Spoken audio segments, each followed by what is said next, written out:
শুভ সন্ধ্যা। নমস্কার সকলকে। Movement অ্যাক্টিস dowry কর্তৃক আয়োজিত আজকের এই সাপ্তাহিক ষষ্ঠ টক শোতে সবাইকে স্বাগত। আমি লিপা রয়, আজকের এই লাইভে হোস্ট হিসেবে আছি। আজ আমরা এমন একটি বিষয় নিয়ে আলোচনা করব যা শুধু পড়াশোনার মধ্যে সীমাবদ্ধ নয়, এটা আমাদের সমাজ, আমাদের মানসিকতা এবং আমাদের ভবিষ্যতের সাথে গভীরভাবে জড়িত। চীনে উচ্চশিক্ষার প্রস্তুতি, নারীদের এগিয়ে যাওয়া এবং যৌতুক প্রথার বিরুদ্ধে একটি শক্ত বার্তা। আলোচনার মূল কথা যৌতুক নয়, শিক্ষাই হোক মেয়েদের পরিচয়। আজকের আলোচনায় অতিথি হিসেবে আছেন দীপেন চক্রবর্তী দাদা। পড়াশোনা করছেন চীনের ইয়েংঝো ইউনিভার্সিটিতে যান্ত্রিক প্রকৌশলী ব্যাচেলর অফ ইঞ্জিনিয়ারিং এ। নমস্কার দাদা। নমস্কার দিদি, শুভ সন্ধ্যা। শুভ সন্ধ্যা। কেমন আছেন আপনি? আমি খুবই ভালো আছি এবং আপনাদের যে মুভমেন্ট সেটা দেখার পর আরো বেশি ভালো লাগছে। আপনি কেমন আছেন? জি দাদা, ভালো আছি। আচ্ছা। সবাইকে দুঃখিত, আমাদের লাইভ শুরু হওয়ার কথা ছিল 7টায়।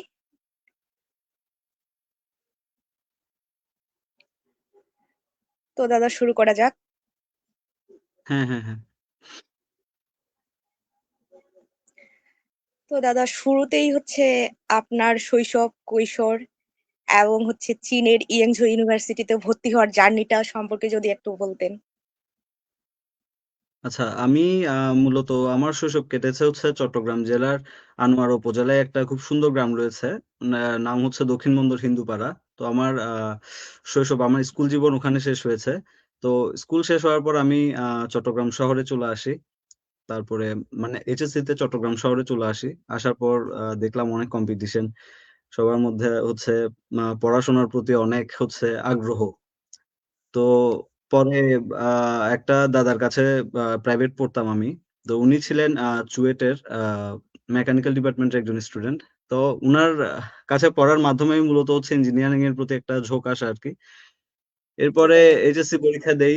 এইচএসসি পরীক্ষা দেওয়ার পরে হচ্ছে আহ, আমার যে আপনার ইঞ্জিনিয়ারিং গুচ্ছ ছিল, তখন আমাদের সময় একসাথে পরীক্ষা হতো ইঞ্জিনিয়ারিং গুচ্ছ, চুয়েট কুয়েট কুয়েট একসাথে, সিকিউর বুয়েট আর হচ্ছে তো বুয়েট ছিল। তো ইঞ্জিনিয়ারিং পরীক্ষা দেওয়ার জন্য মূলত এইচএসসি পরীক্ষার মধ্যে যে ফিজিক্স কেমিস্ট্রি ম্যাথ, ওখানে একটা নির্দিষ্ট নাম্বার প্রয়োজন হয়, যেটাকে আমরা পিসিএম বলি। তো আমার ম্যাথে নাম্বার কিছুটা কম আসছিল। আমার টোটাল পিসিএম এ নাম্বার ছিল হচ্ছে 88.5%। তো বুয়েটের ভর্তি পরীক্ষার সময় আমাদের সময় হচ্ছে কাটমার্ক ছিল মেবি 90%, ফলে বুয়েটে ভর্তি পরীক্ষা দিতে পারিনি। এরপর সিকিউরিটকে হচ্ছে টার্গেট করে পড়ালেখা শুরু করছি, কিন্তু দুর্ভাগ্যবশত শেখানো হয়নি। আমার র্যাঙ্কিং আসছিল হচ্ছে 7,000-এর মতো। তো সিকিউরিটির সিট ছিল মনে হয় 3,500-এর মতো। তো ওয়েটিং থেকেও আসলে এটা সম্ভব হয়নি। তো এরপরে যেদিন সিকিউরিটির রেজাল্ট দিল, সেদিন অনেক ডিপ্রেসড ছিলাম।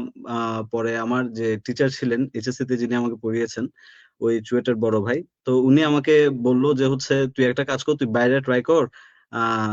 বেশ কয়েকটা দেশ আছে, চায়না আছে, ইন্ডিয়া আছে, ইতালি আছে, মালয়েশিয়া আছে, যেগুলো তো হচ্ছে স্কলারশিপ নিয়ে ছেলেপেলেরা পড়তে যাচ্ছে।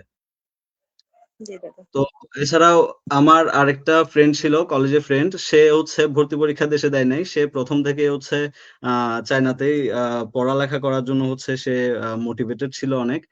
ফলে সে প্রথম থেকে 1 বছর আগে চলে আসছে চায়নাতে। তো তার মাধ্যমে আমি অনেক কিছু জানতে পারছি আর কি। তো সবকিছু জানার পরে আমি হচ্ছে বিভিন্ন জায়গায় অ্যাপ্লাই করলাম। প্রথমে চেষ্টা করছিলাম যে ইতালি নিয়ে একটু ভাবি, কিন্তু আমার সময় হচ্ছে কি ইতালিতে বললো যে 0.3% নাকি ভিসা রেশিও, মানে হচ্ছে 1,000-এ 3 জনকে ভিসা দিচ্ছে। তো ফান্ডিং এরও কিছু প্রবলেম ছিল, ফলে সেদিকে আর আগাই নাই। পরে মালয়েশিয়াতে কয়েকটা জায়গায় ট্রাই করছি, সেখানে একটা জায়গা থেকে অফার লেটার আসছিল, বাট ওখানে আমাকে হচ্ছে 70% হচ্ছে ওয়েভার দিছিল আর কি, টিউশন।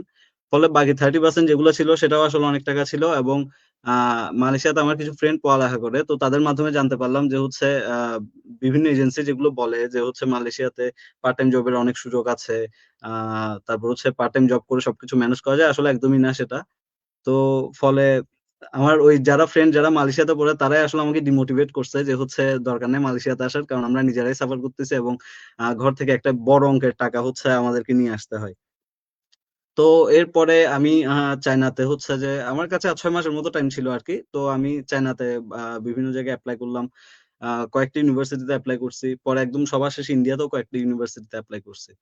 তো চায়নাতে যেটা হয়েছে আমার অ্যাপ্লাই করছিলাম হচ্ছে যে ফেব্রুয়ারির দিকে অ্যাপ্লাই করছিলাম। পরে মার্চের এপ্রিলের দিকে হচ্ছে একটা এক্সাম হয় এখানে, সিএসসি এক্সাম।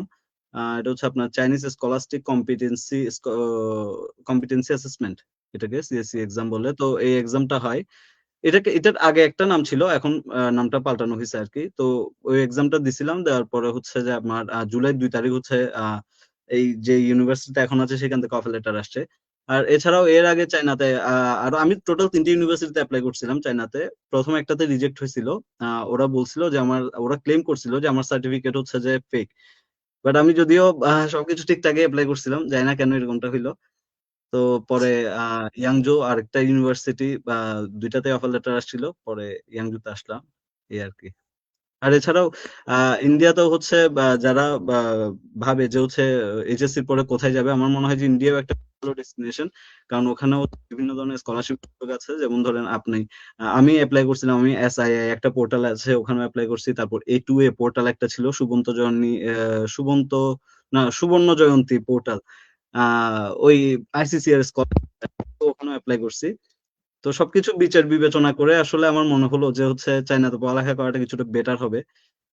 তো সেজন্য এখানে চলে আসা। আবার আমার ঘর থেকে আমাকে ট্রাই করছিল যে হচ্ছে ইন্ডিয়াতে নেওয়ার জন্য, কারণ আপনি জানেন যে আমাদের যে কালচার, সেটার সাথে ইন্ডিয়ার কালচার খুব সামঞ্জস্য।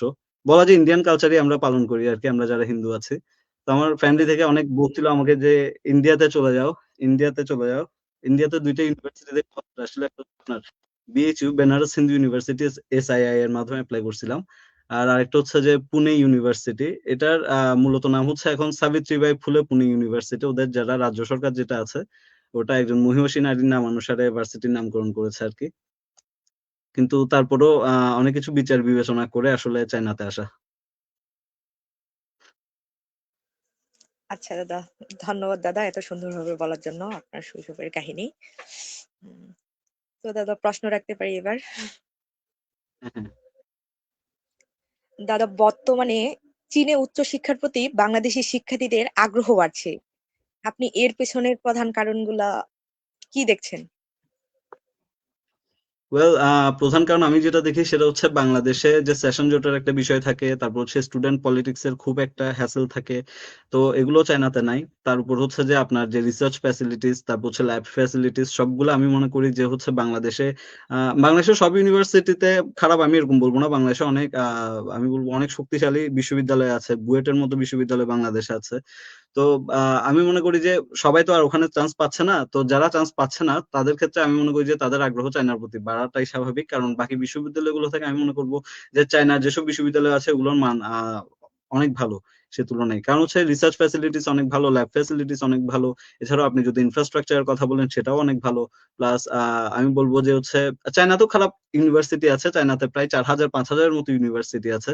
তো ওগুলোতে তো আসা যাবে না, তাই না? সবগুলোতে তো আসা যাবে না। যেগুলো ভালো হবে সেগুলোই বাংলাদেশি স্টুডেন্টরা চুজ করবে।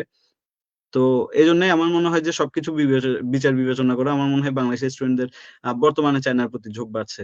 আর এছাড়াও আরেকটা জিনিস হচ্ছে যে ধরেন অন্যান্য দেশের ক্ষেত্রে যদি বলি, যেমন ওয়েস্টার্ন কান্ট্রিজ গুলোতে ভিসা রেশিও সবসময় সেম থাকে না, কখনো বাড়ে কখনো কমে, এরকম এটা আপ ডাউন করে। কিন্তু বাংলাদেশ, ভারত এসব দেশের ক্ষেত্রে বাংলাদেশিদের ক্ষেত্রে ভিসা পাওয়া তুলনামূলক ইজি হয়।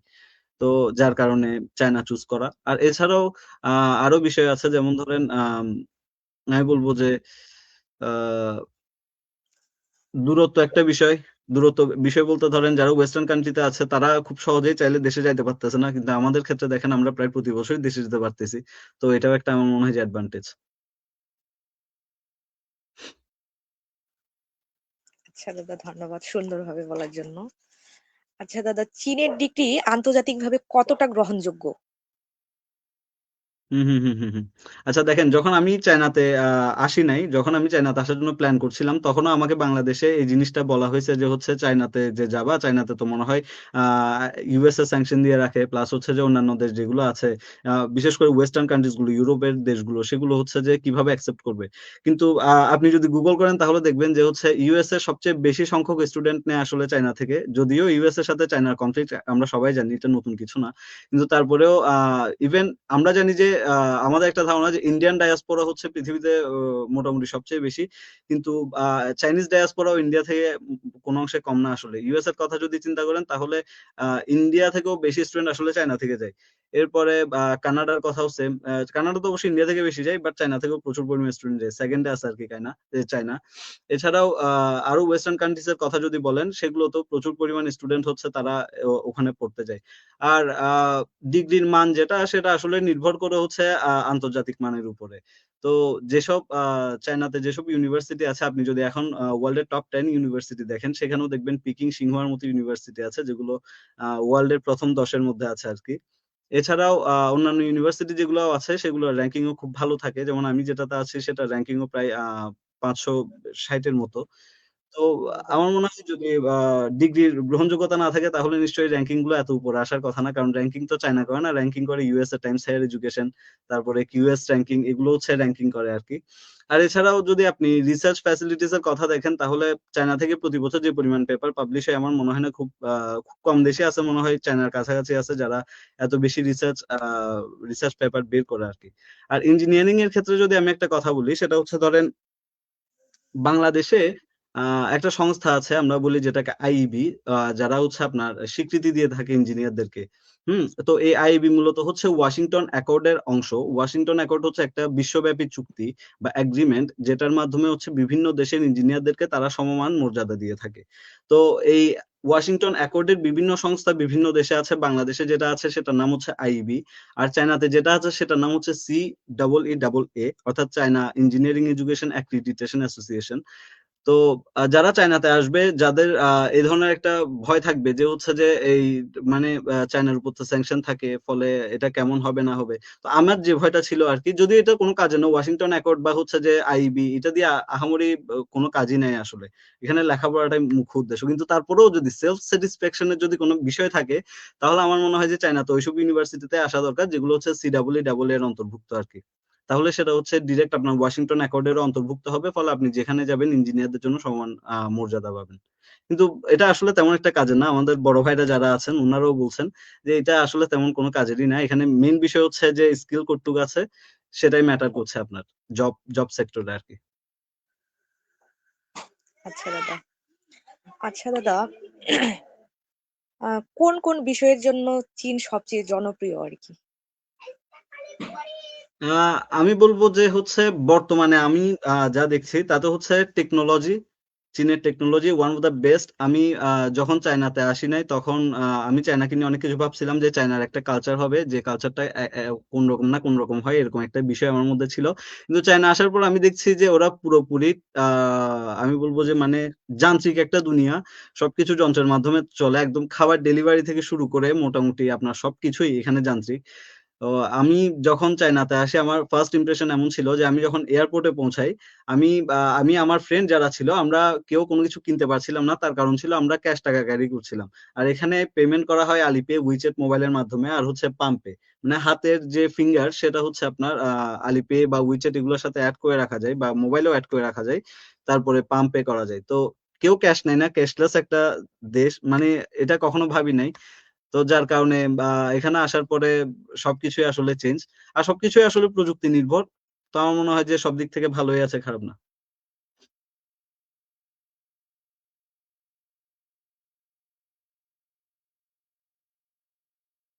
হ্যালো দিদি, আপনাকে শোনা যাচ্ছে না দিদি? আচ্ছা দাদা, চীন বাংলাদেশি শিক্ষার্থীদের জন্য কতটা ফ্রেন্ডলি আর কি? চীন সব দেশের শিক্ষার্থীদের জন্য ফ্রেন্ডলি। চীনে হচ্ছে যে আপনি যে দেশ থেকেই আসুক, আমি আগেও বলেছি, কিছুক্ষণ আগেও বললাম যে হচ্ছে চায়নার সাথে আমরা ইউএস এর কনফ্লিক্ট সম্পর্কে সবাই জানি, কিন্তু ইউএস এর স্টুডেন্টও এখানে এক্সচেঞ্জ প্রোগ্রামে আসে। তো তাদের সাথে আমি দেখলাম যে তাদের সাথে খুব ফ্রেন্ডলি, আমাদের সাথে তো ফ্রেন্ডলি, কারণ আমরা বন্ধুত্বপূর্ণ দেশ। এছাড়াও আমরা জানি যে চীন ভারত একটা সবসময় বর্ডারে একটা ক্ল্যাশ থাকে, কিন্তু এখানে প্রচুর ভারতীয় স্টুডেন্ট আছে, প্রচুর ইন্ডিয়ান স্টুডেন্ট। ওদের সাথেও আমি দেখলাম যে সবার সাথেই আসলে ফ্রেন্ডলি, শুধু বাংলাদেশ বলবো না আমি। তবে রিসেন্টলি যেটা হচ্ছে সেটা কিছু ইউনিভার্সিটি বাংলাদেশের স্টুডেন্টদেরকে নেওয়া বন্ধ করে দিচ্ছে। যেমন ধরেন আমার ইউনিভার্সিটির কথা যদি আমি বলি, আমার ইউনিভার্সিটি এই বছর আর কি 2025 সাল, গত বছরে মাত্র একটা স্টুডেন্ট হচ্ছে বাংলাদেশ থেকে আসছে। কারণ বাংলাদেশের স্টুডেন্ট সংখ্যা কমায় দেওয়ার কারণ হচ্ছে মূলত রুলস এন্ড রেগুলেশন যেটা আছে, বাংলাদেশের স্টুডেন্টরা এটা বিশেষ করে এটা রুলস এন্ড রেগুলেশনের ভায়োলেট করে আর কি। তো যার কারণে কিছু কিছু ইউনিভার্সিটি আছে যারা হচ্ছে বাংলাদেশের স্টুডেন্ট তুলনামূলক কম নিচ্ছে, কিন্তু ওপেনলি কোনো খারাপ বিহেভিয়ার বা হচ্ছে আপনার ওরকম কোনো বিষয় না, খুবই স্টুডেন্ট ফ্রেন্ডলি। বিশেষ করে যদি প্রফেসরদের কথা বলি, ওনারা খুবই হেল্পিং, ওরা খুবই হেল্প করে আর যে কোনো বিষয়ে। তো খুবই স্টুডেন্ট ফ্রেন্ডলি ক্যাম্পাস, এটা নিয়ে কোনো সমস্যা নাই। প্লাস হচ্ছে যে আউট অফ ক্যাম্পাসের কথা যদি বলি, তাহলেও খুবই ফ্রেন্ডলি। তবে একটা বিষয় যে আউট অফ ক্যাম্পাসে গেলে হচ্ছে ভাষার একটা সমস্যা হয়। ভাষা নিয়ে হচ্ছে একটু আপনার বলবো যে একটু হ্যাসেলে পড়া লাগে, কারণ হচ্ছে ওদের চায়নার মধ্যে যারা ইয়াংস্টার আছে তারা হয়তো বা মোটামুটি মানে ইয়াং জেনারেশন যারা আছে তারা হয়তো বা মোটামুটি ইংলিশটা পারে, কিন্তু আপনি যদি একটু মিড এজের দিকে যান, তাদের হচ্ছে যে তাদের ইংলিশের অবস্থা খুবই খারাপ। তো সেক্ষেত্রে তাদেরকে হচ্ছে আপনার গুগল ট্রান্সলেটর ইউজ করে দেখানো লাগে, এই আর কি। তাছাড়াও তারাও ফ্রেন্ডলি, অনেক ফ্রেন্ডলি তারা। আপনি যদি চাইনিজ যারা সাধারণ চাইনিজ তাদের সাথে যদি মিশেন, আপনি বুঝবেন যে হচ্ছে ওরা মানে খুবই অতিথি পরায়ণ হয়, এবং হচ্ছে যে খুবই রেসপেক্ট দেয় মানুষকে যে রেসপেক্ট দেওয়ার যে বিষয়টা সেটা অনেক বেশি দেয়। যেমন ধরেন আমরা আমাদের দেশে একজন চাইনিজকে দেখলে সবাই মিলে হা করে তাকায় থাকি, ওরা সে কাজগুলো করে না। ওরা মানে খুবই রেসপেক্ট দিয়ে কথাবার্তা বলে, এই আর কি। আমার মনে হয় যে খুবই স্টুডেন্ট ফ্রেন্ডলি সবাই। আচ্ছা দাদা, ধন্যবাদ। দাদা, পরবর্তী প্রশ্নে যাচ্ছি। দাদা, মাধ্যমিক বা উচ্চ মাধ্যমিকের পরে চীনে পড়তে গেলে প্রথম ধাপ কি আর কি? উচ্চ মাধ্যমিকের পরে প্রথম ধাপ হচ্ছে যে আপনার একটা পাসপোর্ট করতে হবে। পাসপোর্ট করে হচ্ছে আপনি যদি ভাবেন যে হচ্ছে চাইনিজ ইউনিভার্সিটি গুলোতে পড়বেন, তাহলে আপনাকে আগে র্যাঙ্কিং করতে হবে, মানে আপনাকে একটা লিস্ট করতে হবে, দেখতে হবে যে কোন কোন ইউনিভার্সিটিতে কি কি ফ্যাসিলিটিস আছে, কোন কোন ইউনিভার্সিটি আপনাকে কত পার্সেন্ট স্কলারশিপ দিচ্ছে, আর কোন কোন ইউনিভার্সিটিতে হচ্ছে কন্ডিশন কিছুটা ইজি আছে। এখানে চীনে কিন্তু আপনার প্রত্যেকটা ইউনিভার্সিটিতে কিছু না কিছু কন্ডিশন থাকে। কন্ডিশন বলতে হচ্ছে আপনার অ্যাটেন্ডেন্স এবং আপনার যে সেমিস্টার ফাইনালে যে পরীক্ষা থাকে রেজাল্ট আর কি। তো রেজাল্ট আর হচ্ছে যে অ্যাটেন্ডেন্স, এই দুইটার কিছু কন্ডিশন থাকে, তো এগুলো বিচার বিবেচনা করতে হবে।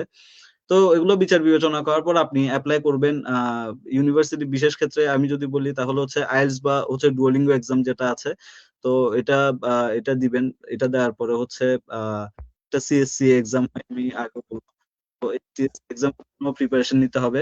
প্রিপারেশন বলতে তেমন কিছুই না, যারা বাংলাদেশে যারা ইঞ্জিনিয়ারিং প্রিপারেশনে, আমার মনে হয় এটা হয়ে যায় ওই প্রিপারেশনের, আর আলাদা করে প্রিপারেশনের আর কিছু নাই। বিশেষ করে যারা ইঞ্জিনিয়ারিং এ পড়তে আসতে চায় তাদের ক্ষেত্রে ম্যাথ ফিজিক্স এসব সাবজেক্ট থেকে প্রশ্ন হয় আর কি, ম্যাথ ফিজিক্স থেকে হয়। আর যারা কেমিক্যালে পড়তে চায় তাদের কেমিস্ট্রি অ্যাড করা হয়। আর যারা বায়োটেকনোলজি অনেক কিছু add করা হয়। আচ্ছা দাদা। দাদা, জিপিএ কত হইলে মানে আবেদন করতে পারবে? আচ্ছা, এটা একদম বেসিক যেটা রিকোয়ারমেন্টস সেটা হচ্ছে যেমন ধরেন আমি যেসব ইউনিভার্সিটিতে অ্যাপ্লাই করছিলাম সেগুলোর ক্ষেত্রে যদি বলি, সেখানে বেসিক রিকোয়ারমেন্টস হচ্ছে যে আপনার 70% মার্কস থাকতে হয়। তো 70% মানে বাংলাদেশে এ এ বা হচ্ছে 4 পয়েন্ট আর কি। তো যাদের 4 পয়েন্ট আছে তারা সবাই অ্যাপ্লাই করতে পারবে। এবং যদি পয়েন্ট ভালো থাকে, কারো যদি পিসিএম এ যদি অনেক ভালো মার্ক থাকে, তাহলে তো অবশ্যই সেটা একটা অগ্রাধিকার পাবে সে স্বাভাবিকভাবে। তো কিন্তু একদম যদি বেসিক রিকোয়ারমেন্টস যেটা সেটা হচ্ছে 4 পয়েন্ট থাকলে অ্যাপ্লাই করতে পারবে। আর হচ্ছে যে আপনার এই জিপিএ তেমন একটা রিকোয়ারমেন্টস নেই, 4 পয়েন্ট মোটামুটি তো থাকে স্টুডেন্টদের, তো যাদের এই আছে তারাই আসলে অ্যাপ্লাই করতে পারবে এই জায়গাগুলোতে। এবং হচ্ছে যে আমি বলবো যে হচ্ছে ওই যে ইংলিশ প্রফিসিয়েন্সির কোনো একটা টেস্ট যদি থাকে, তাহলে সেক্ষেত্রে আপনি আরো আগে থাকবেন সবার থেকে। দাদা, আইএলটিএস ছাড়া কি চীনে পড়া সম্ভব? অবভিয়াসলি সম্ভব, কিন্তু এখানে বিষয়টা ডিপেন্ড করছে যে আপনি সিএসসি এক্সামে কতটুকু স্কোর তুলছেন, আর হচ্ছে যে আপনার ইউনিভার্সিটি রিকোয়ারমেন্টস কি। তবে বিষয়টা হচ্ছে যে যেসব ইউনিভার্সিটিতে আইএলটিএস বা ডুওলিঙ্গো লাগে না, সেগুলোর র্যাঙ্কিং যদি আমি বলি তাহলে সেগুলো অনেক দূরে, র্যাঙ্কিং হচ্ছে অনেক দূরে। ফলে সেসব ইউনিভার্সিটিতে যাওয়াকে অ্যাপ্রিসিয়েটেড না আর কি, সেসব ইউনিভার্সিটিতে যাওয়া। তার কারণ হচ্ছে ওখানে প্রথমত হচ্ছে ইন্টারন্যাশনাল স্টুডেন্ট অনেক কম থাকে, ফলে চাইনিজ স্টুডেন্টদের সংখ্যাই বেশি। এবং ইন্টারন্যাশনাল স্টুডেন্ট যদি কম থাকে, সেক্ষেত্রে অ্যাজ অ্যান ইন্টারন্যাশনাল স্টুডেন্ট আপনার অনেকগুলো ঝামেলা হবে। আপনি ওখানে ইংলিশ অ্যাটমসফিয়ার পাবেন না। ওখানে হচ্ছে যে আপনি দেখা যাবে যে আপনার 10টা সাবজেক্ট থাকলে 8টা ইংলিশে করালে 2টা চাইনিজে করাবে, এবং I can assure you that আপনি যে চাইনিজের যে সাবজেক্ট গুলো করাবে ওগুলো একদমই বুঝবেন না, ঠিক না? কারণ হচ্ছে চাইনিজ ভাষা তো বোঝা সম্ভব না আমাদের জন্য। তো যার কারণে হচ্ছে ওই যেসব ইউনিভার্সিটিতে আইএলটিএস বা ডুওলিঙ্গো এসব দরকার হয় না, বিশেষ করে এজেন্সি যারা আছে বাংলাদেশে তারা ট্রাই করে ওসব ইউনিভার্সিটিতে ছেলে মেয়েদেরকে ঢুকাই দেওয়ার জন্য, এবং প্রচুর পরিমাণ বাংলাদেশি স্টুডেন্ট যেগুলো বাংলাদেশ থেকে আসছে তারা হচ্ছে ওইসব ইউনিভার্সিটিতে পড়ে। কিন্তু ওইসব ইউনিভার্সিটিতে পড়াটা মানে চায়নাতে আসাটা তো সার্থকতা না। সার্থকতা হচ্ছে আপনি ঠিকভাবে পড়ালেখাটা করতে পারছেন কিনা। তো ওইসব ইউনিভার্সিটি যেগুলোতে আইএলটিএস ডুওলিঙ্গো লাগছে না, আমার মনে হয় যে সেগুলোতে যাওয়া উচিত না। তাদের ইংলিশ মিডিয়াম না চাইনিজ মিডিয়াম, কোনটা ভালো হবে? Obviously English medium. Chinese medium তো কখনোই না। চায়না চায়না ভাষা মান্দারিন ল্যাঙ্গুয়েজ তো মনে করেন, আমার তো মনে হয় ওয়ার্ল্ড এর টাফেস্ট ল্যাঙ্গুয়েজ এটা। কারণ এমন একটা কঠিন ল্যাঙ্গুয়েজ, আমি কি বলবো এটাকে? চাইনিজ ভাষায় তো অনেকে পড়ালেখা করে অবশ্য বাংলাদেশী। কারণ হচ্ছে উনারা বাংলাদেশ থেকেও চাইনিজ ভাষাটা চাইনিজ ভাষায় অনেকগুলো লেভেল আছে, ৯ পর্যন্ত লেভেল আছে। তো যারা ২-৩ লেভেল অব্দি শেষ করে আসে তাদের জন্য আসলে মোটামুটি পড়াটা খুব একটা কষ্টকর হয় না, তারা পড়ে। কিন্তু আমাদের ক্ষেত্রে আমাদের যারা এইচএসসি, আমরা যারা এইচএসসি পরীক্ষা দিয়ে আসি, আমাদের ক্ষেত্রে তো অবশ্যই এটা চাইনিজ ল্যাঙ্গুয়েজটা অবভিয়াসলি টাফ। আমি মনে করি ইংলিশেই পড়ালেখা করে, চাইনিজে তেমন কেউ পড়ে না আসলে। জি দাদা, আচ্ছা, ধন্যবাদ দাদা। তো হ্যাঁ। এখানে কি বয়সের কোনো সীমা আছে? দিদি, বুঝি নাই আমি। এখানে কি বয়সের কোনো সীমা আছে? বয়সের সীমা আছে, বয়সের সীমা আছে। বয়সের সীমাটা আমি এক্সাক্টলি মনে নাই। তবে বয়সের সীমাটা অনেক বড় সীমা। তো অত বড় সীমার মধ্যেও আসলে এরপরে আসলে কেউ ব্যাচেলর করতে যায় না। মনে হয় কত ২৮ বছর ৩০ বছরের মতো হবে, নাকি ৩০-৩২ বছর হবে। তো এটা সীমা যথেষ্ট আছে। ওটা নিয়ে মানে এইজ লিমিটেশন যেটা, ওটা নিয়ে টেনশন করার কিছু নাই। এরপরে আসলে তেমন একটা কেউ ব্যাচেলর করতে যায় বলে মনে হয় না। যেমন দাদা হচ্ছে সায়েন্স ছাড়া আর্টস কমার্সে কি সম্ভব? আর্টস কমার্সের বিষয়টা তো আমি বলতে পারবো না আসলে। আমি আর্টস এর দেখছি, আমি কি বলে ওই ট্যুরিজম যেটা, এটা মনে হয় আর্টস এর সাবজেক্ট। তো এটাতে দেখছি, কমার্সেরও দেখছি যে একটা সাবজেক্ট আছে ইন্টারন্যাশনাল বিজনেস ম্যানেজমেন্ট। তো ওদেরকেও দেখছি। এখন আমি যে ক্যাম্পাসে আছি ধরেন, আমাদের টোটাল ৬টা ক্যাম্পাস। এখন ৬টা ক্যাম্পাসের মধ্যে আমার যে ক্যাম্পাসে আছে ওখানে হচ্ছে বিশেষ করে ইঞ্জিনিয়ারিং যেসব রিলেটেড সাবজেক্ট ওগুলোর। তো ওই যে যারা হচ্ছে অন্যান্য ডিপার্টমেন্টে, বিশেষ করে কমার্স আর্টস এর অন্যান্য সাবজেক্ট গুলো আছে আর কি, ধরেন আমি যতটুকু জানি, আমি বাংলাদেশে তো মোটামুটি আমার তো কমার্সে অনেক ফ্রেন্ড ছিল, তো অ্যাকাউন্টিং, তারপর হচ্ছে ফাইন্যান্স, এরকম অনেকগুলো সাবজেক্ট ছিল। তো ওইগুলো যাদের সাবজেক্ট, ওদের সাথে আমি এখানে তেমন একটা পরিচিত না, তো হচ্ছে ওদের বিষয়ে আমি তেমন একটা জানিও না। আচ্ছা দাদা, ধন্যবাদ। দাদা, চীনে কি পুরো ফ্রি স্কলারশিপ পাওয়া যায়? এটা ডিপেন্ড করছে আসলে। এটা ডিপেন্ড করছে যে আপনার ইউনিভার্সিটিটা হচ্ছে যে আপনাকে মানে ইউনিভার্সিটিতে কি দিচ্ছে কিনা ফুল ফি স্কলারশিপ। এটা ডিপেন্ড করছে হচ্ছে আপনার পুরোপুরি ইউনিভার্সিটির উপর। আর হচ্ছে যে ডিপেন্ড করছে যে প্রোফাইল মানে হচ্ছে ধরেন আপনি যেসব জিনিসগুলো জানেন সেগুলোর উপর। যেমন ধরেন আপনার যদি একটা আইএলটিএস থাকে, বা হচ্ছে একটা ডুওলিঙ্গোতে একটা ভালো স্কোর থাকে। তারপর যদি সবচেয়ে বেশি ইম্পোর্টেন্ট আমার মনে হয় এখানে সিএসসি এক্সাম।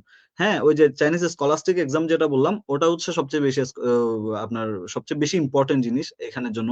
তো ওখানে যদি মার্ক ভালো থাকে তাহলে বিশেষ করে হচ্ছে যে আপনার যে পার্শিয়াল স্কলারশিপটা ওটা ধীরে ধীরে বাড়তে থাকে। যেমন ধরেন অনেকে 80% স্কলারশিপ পাচ্ছে, অনেকে 90% পাচ্ছে, কিন্তু আবার অনেকে 100% পাচ্ছে। অনেকে আবার হচ্ছে যে আপনার টিউশন প্লাস হোস্টেল দুইটাই ফ্রি পাচ্ছে।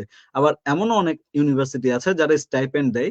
তো সেক্ষেত্রে তাদের বিশ্ববিদ্যালয়গুলোর ক্ষেত্রে যদি আপনার প্রোফাইল ভালো থাকে, সেখানে তারা স্টাইপেন্ড নিয়ে আসলে পড়াশোনা করছে আরকি।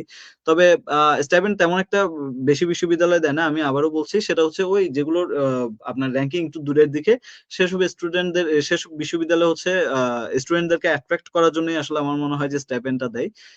যাতে ওখানে স্টুডেন্টরা পড়তে যায়। কিন্তু স্টিল ওইসব বিশ্ববিদ্যালয়ে আমি বলব যে বাংলাদেশী ছাড়া আর হাতে গোনা কয়েকজন পাকিস্তানি, নেপালি ছাড়া তেমন কেউ পড়তে যায় না। তো বাংলাদেশ থেকে যারা আসবে, আ ওদের জন্য প্রধান সাবধানতা এটাই থাকবে যে হচ্ছে তারা যাতে র‍্যাংকিংটা দেখে ইউনিভার্সিটির, যাতে সবকিছু বিচার বিবেচনা করে আসে। ইন্টারন্যাশনাল স্টুডেন্ট কোথায় বেশি আছে ওটা যাতে তারা দেখে তারপর আসে। এরকম আরকি। আর ওটাই আপনাকে যেটা বলছিলাম সেটা হচ্ছে যে এটা ডিপেন্ড করছে প্রোফাইলের উপর পুরোপুরি, যে ইসি আছে কিনা, এক্সট্রা কারিকুলার এক্টিভিটিস। তারপরে হচ্ছে যে আপনার এসএসসি, এইচএসসি তে যাতে বিশেষ করে ফিজিক্স, কেমিস্ট্রি, ম্যাথ এসবে ভালো নাম্বার আছে। এগুলো সবকিছু বিচার বিবেচনা করে আসলে স্কলারশিপ দিয়ে থাকে আরকি। তবে ফুল ফান্ডেড স্কলারশিপ অনেকেই পাচ্ছে, ওটা সমস্যা না। তো এটা পুরোপুরি আসলে আমি মনে করি যে যতটা না ডিপেন্ড করে আপনার এসএসসি, এইচএসসি ইংলিশ প্রফিসিয়েন্সির উপর, তার থেকেও বেশি করে হচ্ছে যে ওই যে যেটা এন্ট্রান্স এক্সাম সেটার উপর, এবং ইন্টারভিউর উপরও। একটা ইন্টারভিউ হয়, ইন্টারভিউতেও হচ্ছে যে যদি ওরা মনে করে যে হচ্ছে যে খুব ভালো একটা স্কলারশিপ দেওয়া উচিত, তাহলে ওরা অবশ্যই দিবে সেটা। সিএসসি স্কলারশিপটা আসলে কি? আচ্ছা, সিএসসি স্কলারশিপ হচ্ছে মূলত চাইনিজ গভর্নমেন্ট স্কলারশিপ। তবে এই যে সিএসসি স্কলারশিপ, এটা নিয়ে কিছুটা ঝামেলা আছে। ঝামেলা আছে এই কারণে যে হচ্ছে আপনি বললেন না যে কারা এখানে কি চাইনিজ থটে পড়বে নাকি ইংলিশ থটে পড়বে। তো এখানে চাইনিজ থটে আসলে বেশিরভাগ যারা পড়তে আসে তারাই সিএসসি নিয়ে আসে। তার কারণ হচ্ছে সিএসসি তে রিকোয়ারমেন্টস থাকে কিছু। তো আমাদের সময় রিকোয়ারমেন্টস ছিল এইচএসকে 4। এইচএসকে 4 যেটা, এটা মোটামুটি অনেক কঠিন একটা বিষয় আর কি। চাইনিজ লেভেল 4 আর কি এটা। তো এই এইচএসকে 4 এক্সামটা আমি মনে করি যে খুব একটা ইজি না। তো এক্ষেত্রে যাদের হচ্ছে যে দেশ থেকে যারা চাইনিজ ভাষাটা শিখে, যারা একদম ডেডিকেটেডলি চায়নাতে পড়বে, এরকম যারা আছে তারাই আসলে সিএসসি স্কলারশিপের জন্য অ্যাপ্লাই করে। এটা একটা গভর্নমেন্ট স্কলারশিপ। আর চায়নাতে প্রচুর স্কলারশিপ আছে। চায়নাতে সিএসসি স্কলারশিপ আছে, তারপর হচ্ছে যে আপনার যে বিভিন্ন প্রভিনশিয়াল স্কলারশিপ আছে, রিজিওনাল স্কলারশিপ আছে, এরপর হচ্ছে যে belt and road initiative scholarship আছে, ইউনিভার্সিটি স্কলারশিপ আছে, আরো অনেকগুলো স্কলারশিপ আছে আর কি। এখানে অনেক স্কিম আছে এখানে। এগুলোর মধ্যে যেগুলো জনপ্রিয় স্কলারশিপ, কোনগুলান হচ্ছে জনপ্রিয় স্কলারশিপ? এটাই যেটা হচ্ছে যে আপনার বিভিন্ন ইউনিভার্সিটি মিলে যে হচ্ছে সবগুলো সম্মিলিত ভাবে যে পরীক্ষাটা নিচ্ছে এখন, যে সিএসসিএ যেটা নিচ্ছে, এটা এই স্কলারশিপটা আমার মনে হয় যে সবচেয়ে বেশি পপুলার। তো স্টুডেন্টরা সবচেয়ে বেশি এটাতে অ্যাপ্লাই করে। আর এই যে সিএসসি স্কলারশিপ যেটা, এটাও আসলে পপুলার হতো যদি হচ্ছে এটার রিকোয়ারমেন্টস কিছুটা কম হতো। এটার রিকোয়ারমেন্টস বিশেষ করে চাইনিজ রিকোয়ারমেন্টসটা যদি কিছুটা কম হতো চাইনিজ ল্যাঙ্গুয়েজের, তাহলে আমার মনে হয় যে এটা আরো অনেক বেশি পপুলার হতো আর কি। তবে এখন হচ্ছে যে ইউনিভার্সিটি স্কলারশিপ যেগুলো দেয়, বিশেষ করে প্রভিনশিয়াল স্কলারশিপই বলা যায় এটাকে, কারণ হচ্ছে গভর্নমেন্ট থেকে একটা ফান্ড আসে প্রভিন্সের কাছে, এবং প্রভিন্স সে ফান্ডটা হচ্ছে বিভিন্ন ইউনিভার্সিটিকে দেয় আর কি। তো এই স্কলারশিপটাই আমার মনে হয় যে বেশি জনপ্রিয় স্টুডেন্টদের মধ্যে। আচ্ছা দাদা, ধন্যবাদ সুন্দর করে বুঝাই দেওয়ার জন্য। দাদা, ইউনিভার্সিটি স্কলারশিপ আর হচ্ছে গভর্নমেন্ট স্কলারশিপ, এই দুইটার মধ্যে পার্থক্যটা কি? দেখেন, সিএসসি স্কলারশিপ যেটা, সেটা হচ্ছে আপনাকে ফুল ফান্ডেড স্কলারশিপই দিবে। কিন্তু ইউনিভার্সিটি স্কলারশিপ যেটা, সেটা ডিপেন্ড করছে যে হচ্ছে আপনি ওই আমি আগে যেটা বলছি যে হচ্ছে আপনার প্রোফাইল কেমন, যে এসএসসি এইচএসসি, আপনার পিসিএমএ মার্ক কেমন, প্লাস হচ্ছে যে আপনার ইংলিশ প্রফিসিয়েন্সি কেমন, প্লাস হচ্ছে আপনার সিএসসি এতে এক্সামের স্কোর কেমন। তো সবকিছুর উপর আপনাকে ইউনিভার্সিটি স্কলারশিপটা দিবে। কিন্তু সিএসসি স্কলারশিপটা, এটা স্কলারশিপই ফুল ফান্ডেড স্কলারশিপ। এটাতে আপনার কোনো হচ্ছে যে ওই ওই ওইরকম চিন্তা ভাবনা করার কিছু নাই যে হচ্ছে আমাকে 80% দিবে কি 90% দিবে, বা হচ্ছে শুধু টিউশন ফিস দিবে কিনা। এটা এরকম চিন্তা ভাবনা করার জন্য সিএসসি স্কলারশিপে এটার আর কোনো দরকার নেই আর কি। সিএসসি তে পুরোটাই দিবে আপনাকে। টিউশন টিউশনটাও ফ্রি দিবে আপনাকে, হচ্ছে যে যেটা অ্যাকোমোডেশন এটাও ফ্রি দিবে, তারপর হচ্ছে যে আপনার যে স্টাইপেন্ড ওটাও দিবে। তো সিএসসি স্কলারশিপের ক্ষেত্রে সুযোগ সুবিধাটা হচ্ছে সেই জায়গায়। আর ইউনিভার্সিটি স্কলারশিপের ক্ষেত্রে আপনাকে হচ্ছে যে কতটুক পর্যন্ত আপনি স্কলারশিপ ম্যানেজ করতে পারতেছেন সেটা, এটাই হচ্ছে মূল পার্থক্য। ও আর এখানে আরেকটা পার্থক্য আছে, যেমন ধরেন সিএসসি স্কলারশিপের ক্ষেত্রে আমি একদম পারফেক্টলি শিওর না, তারপর আমার যতটুক ধারণা আর কি, যতটুকু আমি শুনছি বা জানছি, তাতে হচ্ছে যে কন্ডিশন কিছুটা কম থাকে। যেমন আমাদের ক্ষেত্রে ইউনিভার্সিটি স্কলারশিপের ক্ষেত্রে কিছু কন্ডিশন থাকে, যে হচ্ছে 95% অ্যাটেন্ডেন্স, হ্যাঁ, এবং হচ্ছে যে যেটা রেজাল্ট থাকবে, যেমন আমার ইউনিভার্সিটির ক্ষেত্রে সব সাবজেক্টে পাস করতে হবে। পাস না করলে আবার হচ্ছে যে এখানে আপনাকে মেকআপ এক্সামের একটা সুযোগ দিবে ফ্রিতে।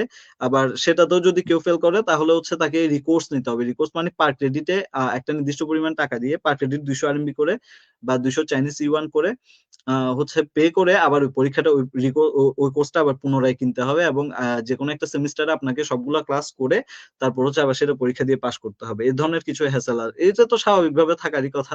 তো সিএসসি স্কলারশিপের ক্ষেত্রে আমি যতটুকু জানি, আমি শিওর না আসলে, যে ওদের ক্ষেত্রে হচ্ছে যে ওই যে টাকাটা পে করা লাগে না, ওই যে ফেল করার পরও আবার রিটেক দেওয়া যায় আরকি ইজিলি।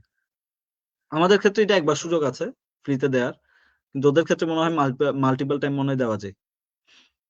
লাইক গভর্নমেন্ট ইউনিভার্সিটির মতো বাংলাদেশের। আচ্ছা দাদা। দাদা, চীনে হচ্ছে পার্ট টাইম জবের কেমন সুযোগ রয়েছে? ওয়েল, এই বিষয়ে বলবো যে চায়নাতে পার্ট টাইম জবের সুযোগ নাই, কিন্তু তারপরে স্টুডেন্টরা করে। যেমন ধরেন আমার ফ্ল্যাটমেট দুজন আফ্রিকান, তারা পুরো ভ্যাকেশনে আসলে জব করছে। তো পার্ট টাইম জব ইলিগাল এখানে।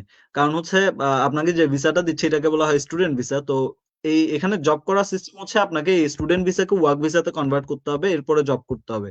তো এরকমও অনেকে করে যে স্টুডেন্ট ভিসাতে আসে, তারপর হচ্ছে যে ওয়ার্ক ভিসা কনভার্ট করে জব করতেছে। তবে সেক্ষেত্রে হয় কি যে আপনি আর পড়ালেখাটা এখানে করতে পারবেন না, কারণ স্টুডেন্ট ভিসা যখন জব ভিসায় নিয়ে যাবেন তখন আপনার কাছে স্টুডেন্ট ভিসা নাই। ফলে আপনাকে এখানে হচ্ছে ওই যে সোজা বাংলা ভাষায় হচ্ছে যে ওই যে কামলা দেওয়া বলে না, ওরকমই। এখানে আপনি তখন আর পড়ালেখা করার কোনো অবস্থায় নেই। এখানে আপনাকে তখন ফুল টাইম জব করতে হবে। জব বলতে কি, জব বলতে এখানে আপনার এখানে জব করার ক্ষেত্রে অনেক ক্রাইটেরিয়া থাকে। যেমন ধরেন চাইনিজ ল্যাঙ্গুয়েজের একটা বিশাল বিশাল বিশাল ভূমিকা এখানে। চাইনিজ ল্যাঙ্গুয়েজ না জানলে কেউই জবে নিবে না। তো এটা টাফ আসলে। আর পার্ট টাইম জব স্টুডেন্টদের জন্য নাই, আমি বলবো যে নাই। তবে যারা করে তারা তো করে। যারা করে তাদের ক্ষেত্রে তারা যদি কখনো ধরা খায় তাহলে বিশাল অঙ্কের একটা জরিমানাও হবে। তবে যারা হচ্ছে বিদেশি যারা পার্ট টাইম জব করে, যেমন ধরেন আফ্রিকান যারা করে বা রাশিয়ানরাও অনেকে হচ্ছে পার্ট টাইম জব করে, তাদের জন্য ওই যে জরিমানা ওটা তেমন একটা বিষয় না। কিন্তু আমাদের জন্য, আমরা তো গরিব দেশ, আমাদের জন্য এটা অনেক বড় বিষয়। আচ্ছা দাদা। তবে আরেকটা কথা বলি, এখানে আপনি বিজনেসের একটা বড় সুবিধা আছে। যেমন ধরেন বাংলাদেশের যেসব বিজনেস হয় চায়না থেকে, বেশিরভাগ পণ্য আমার মনে হয় চায়না থেকেই যায় আর কি। আমরা যেগুলো বাংলাদেশে যেগুলো প্রোডাক্ট দেখি, বেশিরভাগ আমার মনে হয় চায়না থেকে যায়। কারণ আমি এবার দেশে যাওয়ার সময় আমি নিজে অনেক কিছু নিয়ে গেছিলাম বাংলাদেশে বিজনেস পারপাসে। তো দেখলাম যে হচ্ছে মার্কেটগুলোতে যে পরিমাণ চাইনিজ প্রোডাক্ট কনজিউম করে, আমার মনে হয় যে অন্যান্য দেশের থেকে তুলনামূলক বেশি থাকে। ফলে এখান থেকে বিজনেসের খুব ভালো একটা সুযোগ থাকে, এবং বিজনেস করে হচ্ছে মোটামুটি একটা টাকা আর্ন করা যায়। তবে এটা ডিপেন্ড করছে হচ্ছে যে আপনি কোন সাবজেক্টে আছেন তার উপর। যারা ইঞ্জিনিয়ারিং সাবজেক্টে আছে তাদের জন্য বিষয়টা একটু কঠিন, কারণ হচ্ছে যে সারাদিন ক্লাস থাকে, পরে আবার ল্যাব থাকে। তো এটা খুবই কঠিন যারা ইঞ্জিনিয়ারিং এর স্টুডেন্ট আছে। তবে আমার যে ফ্রেন্ডদের কথা বলতেছি, যে আইবিএম এর কমার্সে, তাদের ক্লাস তুলনামূলক কিছুটা কম থাকে, ট্যুরিজমেরও ক্লাস কিছুটা কম থাকে আমি দেখলাম। তো ওরা প্রায় সময় ফ্রি থাকে, তো ফ্রি থাকার ফলে ওদের যে বিজনেসের যে বিষয়টা, ওটা আরো ভালো করতে পারে আর কি। আর ওখানে ওখানে হচ্ছে যে বিজনেস করে কিছু টাকা আর্ন করা যায়, বাট পার্ট টাইম জবের সুযোগ নাই। আচ্ছা দাদা, ধন্যবাদ সুন্দরভাবে বুঝিয়ে দেওয়ার জন্য। দাদা, চীনে হচ্ছে আবেদন করার জন্য কি কি ডকুমেন্ট লাগে?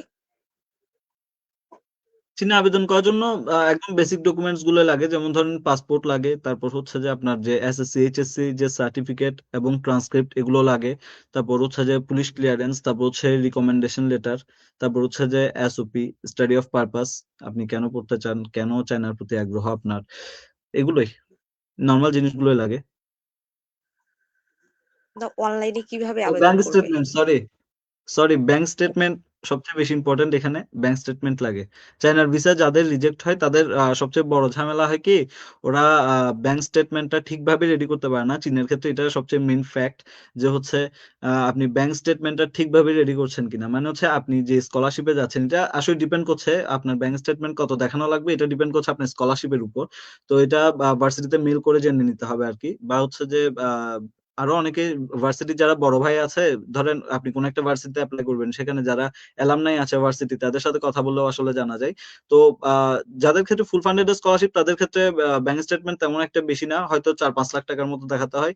কিন্তু যাদের ক্ষেত্রে আপনার সেলফ ফান্ডে যারা আসে, বা হচ্ছে যারা পার্শিয়াল স্কলারশিপে আসে, তাদের ক্ষেত্রে ব্যাংক স্টেটমেন্ট কিছুটা বেশি দেখানো লাগে। সেক্ষেত্রে যদি আপনি একদম লাস্টের দিকে হচ্ছে একটা অ্যাকাউন্ট খুলে যদি আপনি ব্যাংক স্টেটমেন্ট দেখান, তাহলে সেটা হবে না। ব্যাংকের যে ম্যাচুরিটি, অ্যাকাউন্টের যে ম্যাচুরিটি, এটা অ্যাটলিস্ট মনে হয় 6 মাস কি 7 মাসের হতে হয়, এবং প্রতি মাসে কিছু না কিছু ট্রানজেকশন থাকতে হয়।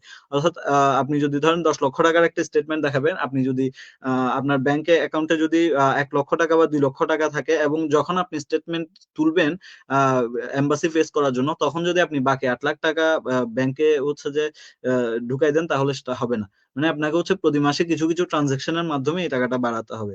তো যদি ওই ওই একটা জায়গাতে হচ্ছে বাংলাদেশিরা আসলে যাদের ভিসা রিজেক্ট হয়, তারা ওই একটা জায়গাতেই আসলে ভুল করে। এছাড়া আর আর তেমন কোনো ডকুমেন্টস এর প্রয়োজন হয় না আরকি।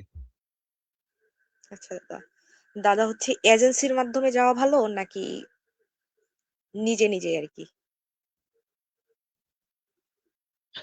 ওয়েল, এটাও ডিপেন্ড করছে আপনার উপর, যে হচ্ছে আপনি আ চাইনিজ ইউনিভার্সিটি যেগুলো আছে সেগুলো কিভাবে অ্যাপ্লাই করতে হয় সেটা আপনি বুঝতেছেন কিনা। যেমন ধরেন আমি যদি বলি আমার ক্ষেত্রে আমার যে কো কারিকুলার অ্যাক্টিভিটিস, আমার কোনো কো কারিকুলার অ্যাক্টিভিটিস ছিল না। ফলে আমার ক্ষেত্রে হয়েছে কি আমি ট্রাই করছি হচ্ছে এজেন্সির মাধ্যমে করার। আমি আমার ট্রাস্টেড এজেন্সি ছিল, ট্রাস্টেড এজেন্সি বলতে আমার ট্রাস্টেড বড় ভাই ছিল যিনি এজেন্সিতে কাজ করতো। তো আমি ওনার মাধ্যমে অ্যাপ্লাই করছি, তবে নিজে নিজেও অ্যাপ্লাই করছিলাম। বাকিগুলো তো নিজে নিজে করছি, যে আরো আরো একটা ইউনিভার্সিটিতে এখানে অ্যাপ্লাই করছিলাম। তো সেটা তো নিজে নিজে করছি, নিজে নিজেও করা যায়, কোনো সমস্যা না। কিন্তু এটা ডিপেন্ড করতে হচ্ছে আপনি ঠিকভাবে অ্যাপ্লাই করতে পারছেন কিনা। যদি পারেন তো নিজে করেন, এটা তো কোনো সমস্যা নাই। কারণ হচ্ছে যে এজেন্সি দিয়ে অ্যাপ্লাই করলে যে হচ্ছে কোনো বেনিফিট পাবেন, আমার মনে হয় না ওরকম কোনো কিছু। তবে এটা যে এজেন্সি দিয়ে অ্যাপ্লাই করলে আপনার এত কম আপনাকে ওই যে এসওপি লেখা বা হচ্ছে যে অন্যান্য যেসব বিষয়, ওগুলোতে ওরা আপনাকে হেল্প করবে। এছাড়াও যে এক্সাম যেটা হয় এন্ট্রান্স এক্সাম, ওই এক্সামে হচ্ছে যে আপনাকে ওরা গাইড করতে পারবে যে হচ্ছে এই জিনিসগুলো পড়বেন, বা হচ্ছে যে আপনাকে কোয়েশ্চেন ব্যাংক দিল, বা হচ্ছে প্রিভিয়াস ইয়ারে যেসব প্রশ্ন ছিল ওগুলো আপনাকে দিল। তো ওগুলো আসলে আপনিও যদি ঘাটাঘাটি করেন, যে যারা বড় ভাই যারা আছে, অ্যালামনাই যারা আছে বিভিন্ন ইউনিভার্সিটি, ওদের মাধ্যমে আসলে পেয়ে যাবেন। তো নিজেও অ্যাপ্লাই করা যায়, এজেন্সির মাধ্যমেও করা যায়। It depends on you. যদি আপনার মনে হয় যে আপনি নিজে করবেন তো করেন, আর যদি মনে হয় যে না আমার ওই হ্যাসেল নিব না আমি, তাহলে হচ্ছে যে কোন একটা এজেন্সির সাথে কথা বলতে পারেন যে হচ্ছে কত টাকা তারা নিবে। এখানে একটা বিষয় আছে যে হচ্ছে এজেন্সি অনেক বেশি টাকা যদি চার্জ করে তাহলে তো হবে না। তো একটা নির্দিষ্ট একটা সীমা আছে টাকা নেওয়ার। তো এজেন্সিকে আমরা এরকম অনেক শুনছি যে হচ্ছে অনেক স্টুডেন্ট আসছে আর কি, তারা রীতিমতো প্রতারণার ফাঁদে পড়ছে। তারা স্টুডেন্টকে পাঠাইছে এমন ইউনিভার্সিটি গুলোতে যেগুলো হচ্ছে আগেও বললাম, যেখানে ইন্টারন্যাশনাল কম। তো এইসব ইউনিভার্সিটিতে পাঠানোর পর কিন্তু টাকা নিছে অনেক বেশি। তো এই ধরনের প্রতারণা যেটা, এটা এজেন্সি আসলে করে থাকে। এটা শুধু চায়নার বিষয় না, এটা সব দেশের বিষয়ে আসলে সেম। আহ এজেন্সি যারা ওরা কিছুটা এরকম প্রতারক হয়। যদি আপনার ট্রাস্টেড কোনো মানুষ থাকে তাহলে অবশ্যই আপনি করাইতে পারেন। যেমন ধরেন এজেন্সি বলতে যে কোনো একটা প্রতিষ্ঠানই হতে হবে এমনও না।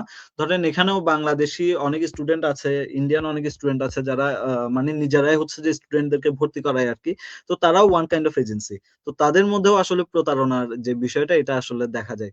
তো সবচেয়ে বেস্ট হয় যদি হচ্ছে নিজে বুঝে শুনে করা যায় তাহলে বেস্ট হয়। আর যদি আমার মতো যদি এটা ভাবেন যে না আমার কিছু কো কারিকুলার অ্যাক্টিভিটিস এর সার্টিফিকেট দেখানো লাগতো যেটা আমার কাছে নাই, তো সেরকম ক্ষেত্রে যদি আপনার ট্রাস্টেড কেউ থাকে এজেন্সিতে, যে এজেন্সির কাজ করে তাকে দিয়েও করানো যায়। আচ্ছা দাদা, দাদা একজন শিক্ষার্থী কিভাবে ভিসা রিজেকশন হতে পারে? চায়নাতে দেখেন, চায়না আমাদের বন্ধু প্রতিম রাষ্ট্র, আমাদের সাথে মনে করেন যে খুবই ভালো সম্পর্ক চায়নার। হ্যাঁ, তো চায়না ইন্ডিয়ার কথা বলবো না, ইন্ডিয়ার সাথে বর্তমানে অনেক ঝামেলা চলতেছে। কিন্তু চায়নার ভিসা রিজেকশন হওয়ার আসলে কোনো কারণই নাই যদি হচ্ছে যে সব ডকুমেন্টস ঠিক থাকে। যেমন ধরেন আমাকে যে ভার্সিটি রিজেক্ট করলো, সেটার কারণ ছিল যে আমি এসএসসি এইচএসসি যে সার্টিফিকেট গুলো তাদেরকে আমি প্রোভাইড করছি, ওরা ক্লেম করছে যে এটা হচ্ছে ফেক। ঠিক আছে না? তো এই ধরনের যদি ওরা এরকম যদি ভাবে যে হচ্ছে আপনার ডকুমেন্টস ফেক, একমাত্র সেক্ষেত্রে হচ্ছে আপনাকে রিজেক্ট করতে পারে। কিন্তু চাইনিজ এম্বাসি আমার মনে হয় যে ভার্সিটি গুলো থেকেও আরো অনেক বেশি ভালোভাবে হচ্ছে যে এগুলো চিন্তা ভাবনা করবে আর কি। এই যে কাগজপত্র এগুলো দেখবে।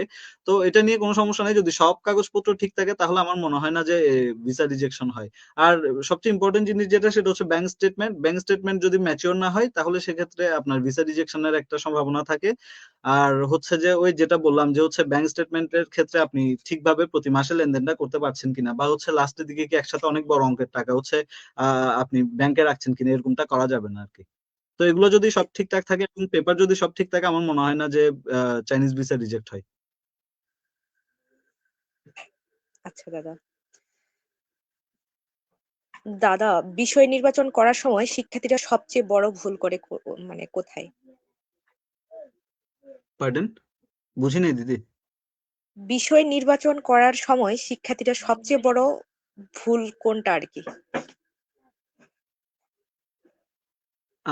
বিষয় নির্বাচনের ক্ষেত্রে এটা ডিপেন্ড করছে যে স্টুডেন্টের উপর। যেমন ধরেন যদি কোনো স্টুডেন্ট ছোটকাল থেকে স্কুল লাইফ থেকে যদি এমন হয় যে হচ্ছে সে ম্যাথে ভালো বা ফিজিক্সে ভালো, তো সেরকম ক্ষেত্রে সে হচ্ছে যে ওই ধরনের ওই রিলেটেড সাবজেক্ট গুলো চুজ করবে আর কি। ওই রিলেটেড যেসব সাবজেক্ট আছে সেগুলো নিয়ে উচ্চশিক্ষা করবে আর কি, উচ্চশিক্ষায় আসবে। কিন্তু আহ ভুল করার ক্ষেত্রে কি বলবো, যদি এরকম হয় যে হচ্ছে যে আমার ফ্রেন্ড একটা সাবজেক্ট নিল, আমি ওই ফ্রেন্ডকে অনেক পছন্দ করি, ওই ফ্রেন্ডের সাথে ওই সাবজেক্ট পড়তে যাবো, এমনটা তো হয় না। তো নিজে নিজে কোথায় হচ্ছে কমফোর্ট ফিল করতেছে, নিজে কোথায় আপনি বলবো যে নিজে কোথায় মানে ঠিকভাবে ওই সাবজেক্ট পড়তে পারবে বলে মনে করতেছে, ওইগুলা ওইসব বিষয় খেয়াল করে আসলে সাবজেক্টটা নিতে হয় আরকি। এখন এটা যার, যার পার্সোনাল বিষয় আসলে আমি কিভাবে বলবো যে হচ্ছে কোন জায়গায় ভুল করে এরকমই। আমি তো মনে করি যে ভুল করার বিষয় না আসলে। কারণ আমি ধরেন আমাকে যদি চুজ করতে বলা হয় যে হচ্ছে এখানে চাইনিজ ল্যাঙ্গুয়েজ আছে, এখানে ইংলিশ ল্যাঙ্গুয়েজ আছে, এখানে ফিজিক্স, কেমিস্ট্রি, ম্যাথ আছে। আমি obviously ফিজিক্স, কেমিস্ট্রি, ম্যাথের দিকে যাবো। আমি নিশ্চয়ই চাইনিজের দিকে যাবো না, তাই না? তো ওরকম আরকি। এটা নিজের উপর ডিপেন্ড করছে যে আপনি কোনটা আপনার ভালো লাগে বা কোনটাতে আপনি নিজেকে মেলে ধরতে পারবেন বলে আপনি মনে করেন। এটাই। দাদা, র্যাঙ্কিং দেখা বেশি জরুরি নাকি বিষয়ভিত্তিক কোয়ালিটি?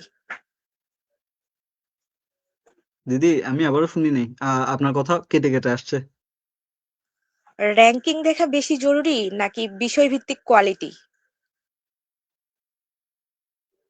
হ্যাঁ, বিষয়ভিত্তিক যে কোয়ালিটির কথা বলছেন না, বিষয়ভিত্তিকও কিন্তু আসলে র‍্যাংকিং হয়। যেমন ধরেন এই যে চায়নার ক্ষেত্রে যদি আমি বলি তাহলে হচ্ছে বিষয়ভিত্তিক কোয়ালিটিটাও ইম্পোর্টেন্ট, র‍্যাংকিংটাও ইম্পোর্টেন্ট। যেমন ধরেন আ বিষয়ভিত্তিক কোয়ালিটি বলতে কি? আপনি যেকোনো সাবজেক্ট নিয়ে যদি পড়েন, কোন জি সাবজেক্টই দাদা। হচ্ছে যে আপনার আ আ বা মানে হচ্ছে খারাপ এরকমটা বলা যাবে না। ধরেন আমি যন্ত্রকৌশল নিয়ে পড়ছি, কিন্তু আরেকজন তড়িৎ কৌশল নিয়ে পড়ছে, আরেকজন হচ্ছে যে আপনার পুরকৌশল নিয়ে পড়ছে। যে যেভাবেই পড়ছে বা যে সাবজেক্টে পড়ছে সে যদি ওই সাবজেক্টে ভালো হয় তাহলে বা ওই সাবজেক্টের স্কিল যদি তার মধ্যে থাকে তাহলে আমার মনে হয় যে সাবজেক্টটা ওরকম ম্যাটার করবে না আরকি। তো সব সাবজেক্টেই আসলে জব আছে সব পুরো বিশ্বে তো বাংলাদেশের কথা আমি বলছি না। কিন্তু পুরো বিশ্বের কথা যদি বলি আপনার সব সাবজেক্টেই মোটামুটি কম বেশি জব সেক্টর আছে। তো এটা ডিপেন্ড করছে যে আপনি কোনটাতে ভালো। যেমন ধরেন একজন আমার যেসব ফ্রেন্ড এখন জার্নালিজম নিয়ে পড়ছে, তাদের তো চিন্তাভাবনা এরকম ছিল যে হচ্ছে তারা এই যে সাংবাদিকতা যে পেশাটা এটা তারা বেছে নিবে। এটাতে তারা এটাতে অনেক বেশি স্কিলফুল হতে পারবে। সেজন্যই তারা এই বিষয়ে গেছে, তাই না? তো এটাই বিষয়ভিত্তিক স্কিল যদি থাকে আপনার যদি বিষয়ের প্রতি একটা মোটামুটি আগ্রহ থাকে তাহলেই বিষয়টা তেমন বড় বিষয় না। তবে ভার্সিটি র‍্যাংকিং আমার মনে হয় যে চায়নার ক্ষেত্রে আসলে ম্যাটার করে। কারণ হচ্ছে ওই যেটা বললাম যে একটা ইংলিশ এটমসফিয়ার খুব দরকার, একটা ইন্টারন্যাশনাল যে এটমসফিয়ার এটাও খুব দরকার। এটা যদি ভার্সিটিতে না থাকে সেক্ষেত্রে আমি দেখলাম যে আমার কিছু ফ্রেন্ড আছে যারা হচ্ছে ঐরকম ইউনিভার্সিটি গুলোতে পড়তেছে। আসলে ফ্রেন্ড আছে বলতে এখানে চায়না আসার পরে তারা আমার ফ্রেন্ড হইছে আরকি বিভিন্ন মাধ্যমে। তো তারা অনেক ডিপ্রেসড থাকে আসলে যে তারা চিন্তাভাবনা করতেছে যে কিভাবে আ তারা এখানে সারভাইভ করবে। কারণ যদি কোন ক্লাস চাইনিজে নেয় আসলে, যদি ইংলিশ টিচারের অভাব থাকে কোন একটা ইউনিভার্সিটিতে, তাহলে অবশ্যই এটা আপনাকে ঝামেলা পোহাতে হবে। কারণ চাইনিজ ল্যাঙ্গুয়েজের ক্লাস আপনি কিছুই বুঝবেন না আসলে। আমি এটা আপনাকে অ্যাসিওর করতে পারি কিছুই বুঝবেন না। জি। তো এজন্য আমার মনে হয় যে র‍্যাংকিংটা ম্যাটার করে আরকি। চায়নার আচ্ছা ক্ষেত্রে। দাদা। হুম। আচ্ছা দাদা, ধন্যবাদ।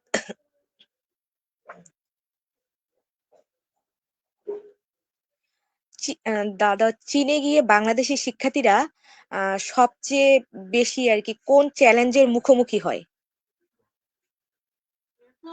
পুরো বিশ্বের শিক্ষার্থীরাই চীনে ভাষার যে চ্যালেঞ্জ এটার মুখোমুখি হয়। শুধু বাংলাদেশী না পুরো বিশ্বের শিক্ষার্থী যারাই আসে, যেমন ধরেন যেসব আমাদের যেসব ফ্রেন্ডরা ইন্দোনেশিয়া থেকে আসছে, থাইল্যান্ড থেকে আসছে বা হচ্ছে মালয়েশিয়া থেকে আসছে, আমি দেখলাম তারা অনেক ভালো চাইনিজ পারে। আমার মনে হয় তাদের দেশে মনে হয় তাদের একটা চাইনিজ এনভায়রনমেন্ট আছে।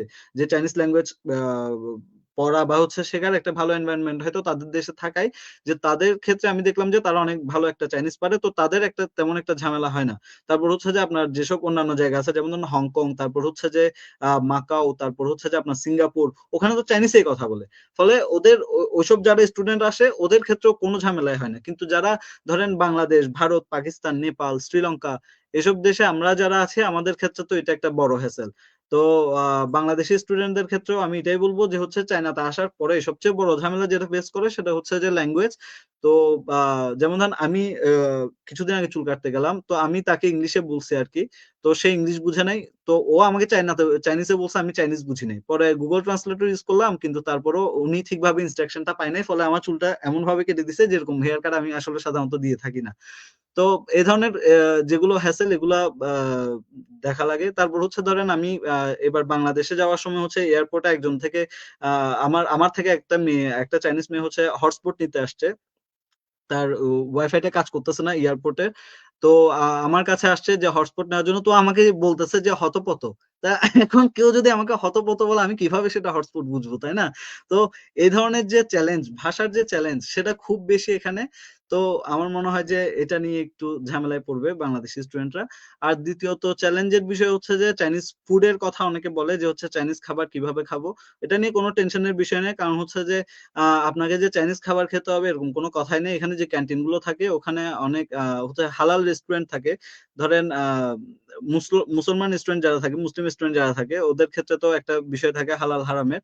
তো ওদের জন্য ওখানে হালাল রেস্টুরেন্ট থাকে এবং ওখানে আপনি চাইলে খেতে পারেন, কারণ ওখানে ফুড গুলো মোটামুটি আমাদের দেশের মতোই আপনার বানানো হয় আর কি, ইন্ডিয়ান স্টাইলে, ইন্ডিয়ান সাবকন্টিনেন্টের স্টাইলে বানানো হয়। তো এটা নিয়ে কোনো ঝামেলা হয় না ফুড নিয়ে।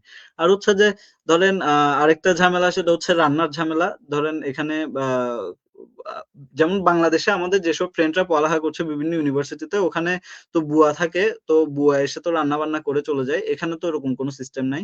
তো এখানে নিজেকে হচ্ছে রান্না করা লাগে আর কি। আর এছাড়াও অনেকে ক্যান্টিনেও খায়, ক্যান্টিনে খেতেও অনেকে স্বাচ্ছন্দ্য বোধ করে, তবে ক্যান্টিনে খাওয়াটা একটু কস্টলি, নিজে রান্না করে খেলে সেটা একটু কম টাকার মধ্যে হয়ে যায় আর কি। তো এগুলোই চ্যালেঞ্জ আসলে। আমার মনে হয় ভাষাগত চ্যালেঞ্জটাই মেইন চ্যালেঞ্জ। ও আরেকটা চ্যালেঞ্জ আছে, যেমন ধরেন আমি যখন আমি আগেও বলছি আপনাকে যে হচ্ছে আমি যখন আসছি তখন আমার ফ্লাইট আসলে মিস হয়েছিল। ফলে আমরা যারা ফ্রেন্ড ছিলাম, যারা বাংলাদেশ থেকে আসছিলাম ৪-৫ জনের মতো ছিলাম একসাথে। তো আমাদের হচ্ছে যে নিজেদের সাথে যে খাবার ছিল আমাদেরকে ওগুলোই আসলে খেয়ে ২০ ঘন্টাটা পার করা লাগছে। কারণ আমরা আর কোনো কিছুই কিনতে পারি নাই এখানে।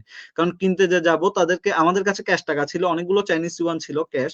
তো আমরা কাউকে ক্যাশ দিলে তারা ক্যাশ নিচ্ছে না। ঠিক আছে? তারা উল্টা আমাদেরকে ফ্রিতে খাবার অফার করতেছে আমাদের অবস্থা দেখে, যে হচ্ছে যে টাকা দরকার নেই, এমনিতেই খেতে পারবো। কিন্তু তারপরেও এটা কেমন awkward আসলে। তো আ ওই যে চাইনিজ, আমি বলব যে সবচেয়ে মানে এখানে আসার পর যে চ্যালেঞ্জটা ফেস করে সেটা হচ্ছে যে মানে আমরা তো দেশে তো ক্যাশ দিতে অভ্যস্ত। এখানে এসে পেমেন্ট সিস্টেমটা পুরো ডিফারেন্ট। সবকিছু মোবাইলের উপর বা হচ্ছে পাম্পে। তো এই কারণে এটা একটা চ্যালেঞ্জের বিষয় আমার মনে হয়। আচ্ছা দাদা। হ্যাঁ। দাদা, চীনের ডিগ্রি বাংলাদেশের জব মার্কেটে কতটা ভ্যালু থাকে আর কি? চীনের ডিগ্রিতে বাংলাদেশের জব মার্কেট। আচ্ছা, চায়না থেকে পড়ালেখা করে আহ বাংলাদেশে যাওয়ার তো প্ল্যান তেমন একটা কেউ করে না। আমি যেমন ধরি আমাদের যারা বড় ভাই আছে, যারা সিনিয়র আছে, তাদের ক্ষেত্রে যদি বলি, তাদের বিশেষ করে বেশিরভাগেরই প্ল্যান থাকে হচ্ছে চায়না থেকে শিফট করে যে ওয়েস্টার্ন কান্ট্রিজ যেগুলো আছে সেগুলোতে চলে যাওয়ার। তার মেইন রিজন হচ্ছে যে চায়নাতে পিআর দেয় না, পার্মানেন্ট রেসিডেন্সের কোনো সিস্টেম নাই। তো যার কারণে ওরা এখান থেকে ব্যাচেলারটা শেষ করে বা মাস্টার্সও শেষ করে বা অনেকে পিএইচডিও শেষ করে হচ্ছে ডবল পিএইচডি করার জন্য ওয়েস্টার্ন কান্ট্রিজ গুলোতে মুভ করতেছে। তো বাংলাদেশে যাওয়ার ক্ষেত্রে টেন্ডেন্সি আমি তেমন একটা তো দেখি নাই কারো। তো এখন কিন্তু তারপরেও আমি যখন আসতেছিলাম তখন খবর নিছিলাম অবশ্য, তখন আমাকে বলছে যে আহ, আহ, যেসব বাংলাদেশে যেসব হচ্ছে চাইনিজ কোম্পানি আছে ওগুলোতে তো আপনি একটা অগ্রাধিকার পাবেনই, কারণ হচ্ছে আপনি চাইনিজ ইউনিভার্সিটি থেকে পড়ার পরে চাইনিজ যে ল্যাঙ্গুয়েজ, এটা হচ্ছে আপনাকে আসলে শিখা লাগে। তো আমাদেরকে এইচএসকে 4 অব্দি কমপ্লিট করা লাগে এখানে। তো মানে যেটা মেইন কোর্সের মেজর কোর্সের পাশাপাশি আপনাকে এখানে চাইনিজও ক্লাস করাবে। তো সেসব বিষয়ে আমি মনে করি যে যখন আপনি চাইনিজ ল্যাঙ্গুয়েজটা জানবেন, প্লাস যখন আপনার এটা আসলে ডিপেন্ড করে যে স্কিলের উপর। যদি স্কিল ভালো থাকে তাহলে হচ্ছে যে বাংলাদেশের জব মার্কেটেও আসলে আমার মনে হয় ভ্যালু থাকার কথা। বিশেষ করে চাইনিজ কোম্পানি যেগুলো আছে ওগুলোতে তো থাকবেই। আর অন্যান্য চাকরির মধ্যেও আমার পরিচিত কয়েকজন আছে যারা হচ্ছে প্রাইভেট সেক্টরে জব করতেছে। তবে আমি বলবো গভর্নমেন্ট সেক্টরে তেমন একটা সুযোগ নাই। কারণ হচ্ছে গভর্নমেন্ট সেক্টরের মধ্যে যদি আপনি জব করতে যান বা সরকারি চাকরির কথা যদি আপনি চিন্তা করেন, তাহলে আসলে চায়না আসাটা উচিত হবে না। কারণ চায়নাতে আপনি ৪ বছর পড়ালেখা করার পরে আপনাকে এখানে অনেক কিছুতে হচ্ছে মাথা দেওয়া লাগবে। যেমন আপনার এখানে কো-কারিকুলার অ্যাক্টিভিটিস, আপনাকে এখানে হচ্ছে রিসার্চে কাজ দেওয়া মাথা দেওয়া লাগবে, আপনাকে এখানে নিজের সিজিপিএ ভালো রাখা লাগবে, আবার চাইনিজ ল্যাঙ্গুয়েজ শেখা লাগবে। তো সবকিছু মিলে আসলে সরকারি চাকরির যে পড়ালেখা বা হচ্ছে সরকারি চাকরির যে প্রিপারেশন আপনি নিবেন, আমার মনে হয় না ওই টাইমটা আপনার মধ্যে থাকবে। তো ফলে যদি ওরকম কারো টেন্ডেন্সি থাকে যে হচ্ছে সে চায়নাতে পড়ালেখা করে আবার পরে বাংলাদেশের সরকারি জবে যাবে, তাহলে আমার মনে হয় যে এটা ঠিক হবে না, তার এখানে আসাটা ঠিক হবে না। তো যদি বাংলাদেশের সরকারি চাকরির কথা চিন্তা করে তাহলে সরকারি চাকরির জন্য আলাদাভাবে পড়ালেখা করা লাগবে আর কি। আর যদি বলে যে না প্রাইভেট সেক্টরে জব করবে তাহলে কোনো সমস্যা নেই।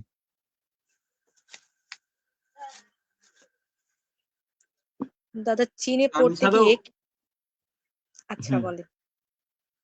আর এছাড়াও হচ্ছে আপনি আরো অনেকগুলো বড় ভাই আছে যারা হচ্ছে আসলে বাংলাদেশে মুভ করে না, তারা এখানে চায়নাতেই জব করে। কারণ আপনি যখন চাইনিজ ল্যাঙ্গুয়েজের এইচএসকে 4 অব্দি কমপ্লিট করবেন তখন মোটামুটি চাইনিজ এর উপর একটা হচ্ছে আপনার আপনি মোটামুটি চাইনিজ বলতে পারবেন, কেউ বললে বুঝতে পারবেন। তো সেক্ষেত্রে বাংলাদেশে গিয়ে আবার একটা জব খোঁজাটা একটু ডিফিকাল্ট হয়ে যায়, কিন্তু চায়নাতে জবের পরিমাণ অনেক বেশি, যে কোনো জবই আছে। ধরেন শুধু ল্যাঙ্গুয়েজ জানলেই আসলে জব আছে। আপনাকে যে ভাষাগত স্কিল লাগবে এটাই মেইন। মানে আপনাকে যে মেজরের স্কিল লাগবে, মানে ধরেন আমি মেকানিক্যাল নিয়ে পড়ছি, আমাকে যে মেকানিক্যালের স্কিল লাগবে এটাই না। যদি আমার ল্যাঙ্গুয়েজের স্কিল থাকে তারপরেও হচ্ছে আমি জব করতে পারবো আরকি। যেমন ধরেন ওই যে আমি যেটা বললাম, আমার ২ টা ফ্ল্যাটমেট আফ্রিকান, তারা এখন জব করতেছে শুধুমাত্র ল্যাঙ্গুয়েজ স্কিল দিয়ে। শুধুমাত্র চাইনিজ পারে এজন্যই তারা জব করতেছে আরকি। আচ্ছা দাদা। হ্যাঁ। দাদা, চীনে পড়তে গিয়ে কি ধরনের প্রতারণা থেকে সাবধান থাকতে হবে আর কি? প্রতারণা এটাই যে হচ্ছে আপনাকে যদি আপনি এজেন্সির মাধ্যমে এপ্লাই করেন তাহলে আপনাকে এটা দেখতে হবে যে আপনি কোন ভার্সিটিতে এজেন্সি আপনাকে এপ্লাই করতেছে, আপনার যেসব ইউনিভার্সিটির কথা বলতেছে আপনি চাইলে সেসব ইউনিভার্সিটিতে তাদের ইন্টারন্যাশনাল অফিসে হচ্ছে মেইল করে খবর নিতে পারেন যে এক্স্যাক্টলি আপনার অ্যাপ্লাইটা আসলে ঠিকভাবে করছে কিনা। কারণ এজেন্সির উপর আসলে আমি কিভাবে কি কথা বলবো বলেন, এখন বিভিন্ন এজেন্সি আছে যারা বিভিন্নভাবে প্রতারণা করে। এত এত এত তাদের পদ্ধতি আছে প্রতারণা করার, যে হচ্ছে এগুলো আমাদের চিন্তারও বাইরে আর কি। তো দেখা যায় যে এরকম আমি দেখছি যে হচ্ছে ফেক ডকুমেন্ট বানাইছে। মানে হচ্ছে ভার্সিটি হচ্ছে আপনাকে আহ, এখানে একটা JW202 বলে একটা পেপার আছে, যেটা হচ্ছে চাইনিজ গভর্নমেন্টের আপনার পারমিশন আর কি, যে আপনি চায়নাতে পড়তে আসতে পারবেন। তো এরকম JW202 পেপার যেটা, এটা নকল করে হচ্ছে যে স্টুডেন্টকে দিয়ে তার থেকে টাকা নিয়ে ব্লক। মানে এজেন্সি বলতে আমি কোনো প্রতিষ্ঠানকে বোঝাচ্ছি না এখানে, ব্যক্তিগত পর্যায়ে হচ্ছে স্টুডেন্ট নিয়ে আসে অনেকে চায়নাতে। চাইনিজ যারা স্টুডেন্ট আছে তাদের মধ্যে বাংলাদেশিরা আর কি, বাংলাদেশি ইন্ডিয়ান সবাই করে, পাকিস্তানিরাও করে, নেপালিরাও করে। তো এরা যারা নিয়ে আসে এদের ক্ষেত্রে আমার মনে হয় যে প্রতারণা বাংলাদেশের যেসব প্রাতিষ্ঠানিক এজেন্সি আছে তাদের তুলনায় আরো বেশি। তো এই ধরনের প্রতারণাগুলো থেকে আসলে শিক্ষার্থীদেরকে আমার মনে হয় সাবধান থাকতে হবে আর কি। আচ্ছা দাদা। দাদা, একজন কমেন্ট করছে যে জেনারেলের পাশাপাশি মেডিকেল টেকনোলজিস্ট এর গুরুত্ব কতটুকু ওই দেশে? অনেক মেডিকেল স্টুডেন্ট আছে, অনেক মেডিকেল স্টুডেন্ট আছে বাংলাদেশের, অনেক মেডিকেল স্টুডেন্ট পড়তে আসে। তবে এখানে একটা বিষয় আছে আমি বলবো, যে ধরেন ইঞ্জিনিয়ারিং এর ক্ষেত্রে আমাদের ওই জিনিসটা লাগে না যে মানে ইঞ্জিনিয়ারিং এর ক্ষেত্রে আপনি যে কোনো দেশ থেকে পড়েই আসলে যে কোনো দেশে কাজ করা যায়, কিন্তু মেডিকেলের ক্ষেত্রে আমার মনে হয় যে ওদের কিছু রিকোয়ারমেন্টস থাকে। যেমন ধরেন ওই ডিগ্রির কিছু ভ্যালিডেশন থাকে। ধরেন চায়নার কথা যদি আমি আপনাকে বলি, আপনি অন্য কোনো দেশ থেকে ডিগ্রি নিয়ে সরাসরি আসলে চায়নাতে মেডিকেলে জব করতে পারবেন না। চাইনিজ মেডিকেলে জব করতে হলে চাইনিজ মেডিকেলের যেসব পরীক্ষা আছে ওগুলো তো অবশ্যই পাস করতে হবে। তো আমার মনে হয় বাংলাদেশেও এরকম কোনো কিছু আছে, যে হচ্ছে আপনি যদি অন্যান্য দেশ থেকে মেডিকেল বা কি বলে ডাক্তারি যদি পড়েন, সেক্ষেত্রে বাংলাদেশে ডিরেক্ট কি জব করা যায় কিনা এটা আমি শিওর না আসলে। তো আমার মনে হয় এই জিনিসটা খবর নিয়ে তারপরেই চায়নাতে আসা উচিত। চায়নাতে না, শুধু বিশ্বের সব দেশে অনেকে চায়নাতে পড়ছে, অনেকে হচ্ছে আপনার কাজাকিস্তানে পড়ছে আমি দেখলাম। তো অনেকে আবার মালয়েশিয়াতেও মনে হয় পড়ছে মেডিকেল। ইন্ডিয়াতে বেসরকারি যেগুলো আছে ওগুলোতেও হয়তো পড়ে। তো এটা আরকি আপনাকে ওটা দেখতে হবে যে বাংলাদেশে এটার গ্রহণযোগ্যতা কতটুকু। যেমন ধরেন ইঞ্জিনিয়ারিং এর ক্ষেত্রে আমি যেটা বললাম যে ওয়াশিংটন অ্যাকর্ডের অন্তর্ভুক্ত হলে আপনি বিশ্বের যেকোনো দেশে গিয়ে হচ্ছে ইঞ্জিনিয়ারদের একটা সম্মান পাবেন। কিন্তু আ ইঞ্জি ডাক্তারিদের ক্ষেত্রে এরকম কোন সিস্টেম বা এরকম কোন এগ্রিমেন্ট আছে কিনা আমার জানা নাই। তো এটা যদি খবর নিতে পারে কেউ, এটা যদি সে সিওর হতে পারে যে এরকম কোন সমস্যা নাই, তাহলে চায়নাতে পড়তে পারে। তবে চায়নাতে মেডিকেলের খরচ অনেক বেশি। আমি বিগত সময়ে হচ্ছে দেশে যাওয়ার সময় একটা আপুর সাথে, পাকিস্তানি আপুর সাথে আমার পরিচয় হয়। তো উনি চায়নাতে মেডিকেল পড়ে আরকি। তো উনার থেকে শুনলাম যে এখানে খরচ অনেক বেশি আসলে পাকিস্তানের তুলনায়। তো বাংলাদেশের ক্ষেত্রেও আমার মনে হয় যে সেম কাজটাই হবে, যে হচ্ছে খরচ অনেক বেশি পড়বে আরকি। আচ্ছা দাদা। হুম। দাদা, ইউরোপ বা অন্যান্য দেশগুলোর তুলনায় চীনকে এগিয়ে রাখার মূল কারণগুলো কি কি আর কি? আমি এগিয়ে বা পিছিয়ে রাখবো না আসলে। কারণ হচ্ছে আমাদের চিন্তাভাবনা হচ্ছে কি, আমাদের সত্যি কথা বলতে আমরা ভিসা এম্বাসি ফেস করার সময় আমরা যাই বলি না কেন আমরা দেশে ব্যাক করব বা হচ্ছে ব্লা, ব্লা, ব্লা, আমরা তো আসলে কেউ দেশে ব্যাক করতে চাই না। তো যার কারণে আ বেশিরভাগ ক্ষেত্রেই আসলে কেউ দেশে ব্যাক করে না। সত্যি কথা এটাই। তো চায়নাতে হলে আপনাকে চাইনিজ পার্মানেন্ট রেসিডেন্সি কখনোই দিবে না।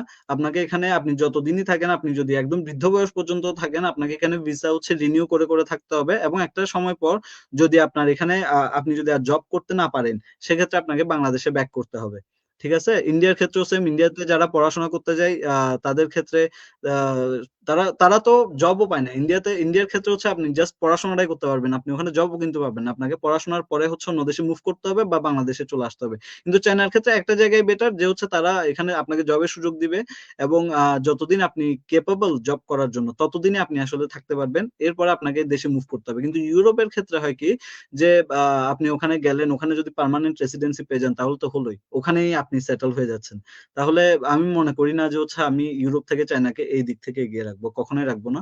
আর হচ্ছে যদি পড়ালেখার কথা বলেন তাহলে পড়ালেখার কথা আমি বলে লাভ নাই। এটা আপনি হচ্ছে যে বিভিন্ন যেসব ট্রাস্টেড মাধ্যম আছে, যেমন ধরেন টাইমস হায়ার এডুকেশন বা হচ্ছে গুগল, চ্যাট জিপিটি, সবকিছুই আছে আসলে এখন।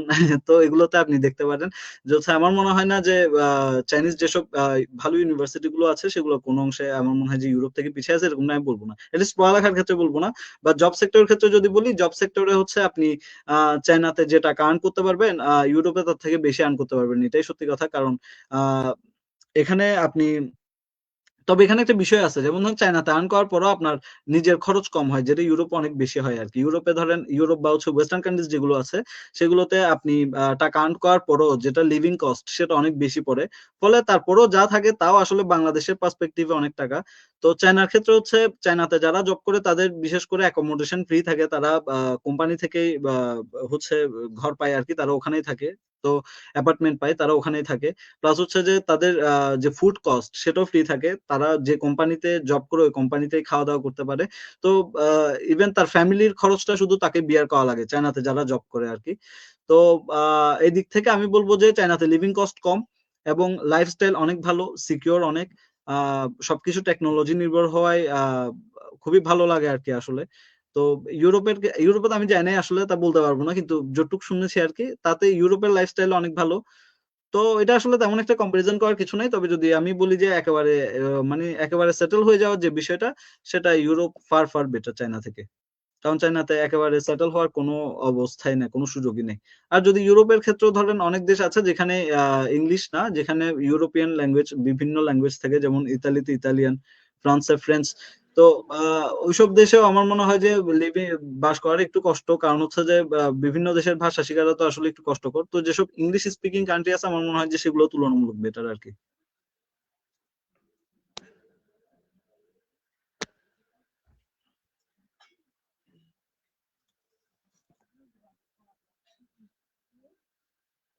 দাদা শুনতে পাচ্ছেন? হ্যাঁ দিদি, শুনতে পাচ্ছি এখন।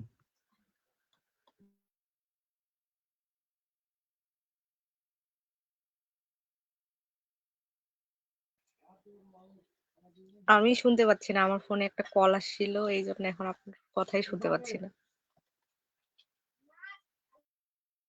এখন কি শুনছেন?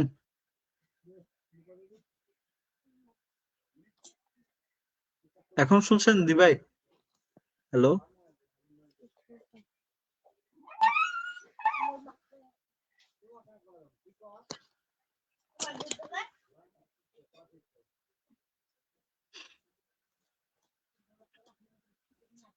এখন কি শুনছেন? দাদা পাচ্ছি না। এখনো শুনছেন না?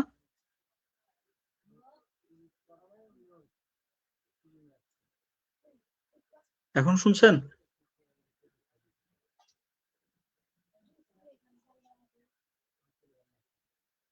হ্যালো?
দাদা শুনতে পাচ্ছেন? হ্যাঁ দিদি, আমি শুনতে পাচ্ছি। আপনি কি শুনতে পাচ্ছেন? হ্যাঁ, এখন শুনতে পাচ্ছি। আচ্ছা আচ্ছা আচ্ছা।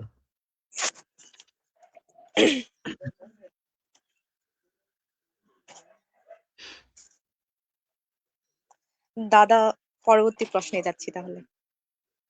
হুম হুম। দাদা, বর্ণ বৈষম্য বা নিরাপত্তা নিয়ে কি কোনো সমস্যা হয় চীনে? একদমই না, একদমই না। চায়নাতে আসার আগে হয়তো বা আমি অনেক কিছু ভাবছি আসলে চায়নাকে নিয়ে, কিন্তু চায়নাতে আসার পর আমি দেখলাম যে রিয়েলিটি পুরোই ভিন্ন আসলে। খুবই ভালো একটা দেশ, খুবই সিকিউর, সব জায়গায় হচ্ছে আপনার সিসিটিভি ক্যামেরা থাকে।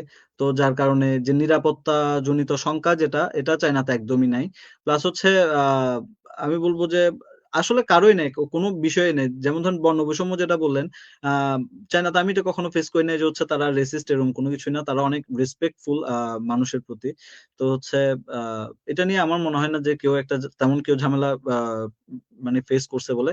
তারপরেও কারো পার্সোনাল ওপিনিয়ন থাকলে থাকতে পারে, অনেকে এটা ভাবতে পারে যে হচ্ছে চাইনিজরা কারোর সাথে যদি রেসিজম করে থাকে তাহলে সেটা তার বিষয়। আসলে আমি আমার ক্ষেত্রে আমি এটা কখনো ফেস করিনি। বা হচ্ছে যে এই যে বর্ণ বৈষম্য বা লিঙ্গ বৈষম্য, এগুলো এরকম কোনো বিষয় এখানে নেই। আচ্ছা দাদা। দাদা, উচ্চশিক্ষা কি নারীদের সামাজিক অবস্থান বদলাতে পারে? এ বিষয়ে আপনার মতামত যদি অবশ্যই। দিতেন। অবশ্যই উচ্চশিক্ষা নারীদের সার্বিক অবস্থান পাল্টাতে পারে। কারণ যে নারী উচ্চশিক্ষিত, যে নারী হচ্ছে সেলফ ডিপেন্ডেন্ট, সে তো আরেকজনের উপর হচ্ছে নির্ভর করে থাকবে না। তাহলে অবশ্যই যদি একজন নারী যদি কোনো পুরুষের উপর যদি নির্ভর করতে না হয় ফাইন্যান্সিয়ালি, এমনিতেও সৃষ্টির দিক থেকে যদি আমি চিন্তা করি, তাহলে নারী পুরুষ উভয়ের উপর নির্ভরশীল। আমি ওরকম কোনো কন্ট্রোভার্সিয়াল কোনো কথা বলছি না। কিন্তু যদি এটলিস্ট একটা নারী যদি ডিপেন্ডেন্ট হয়, সেলফ ডিপেন্ডেন্ট হয়, তাহলে আমার মনে হয় যে তার সার্বিক উন্নয়ন হবে, এটা স্বাভাবিক।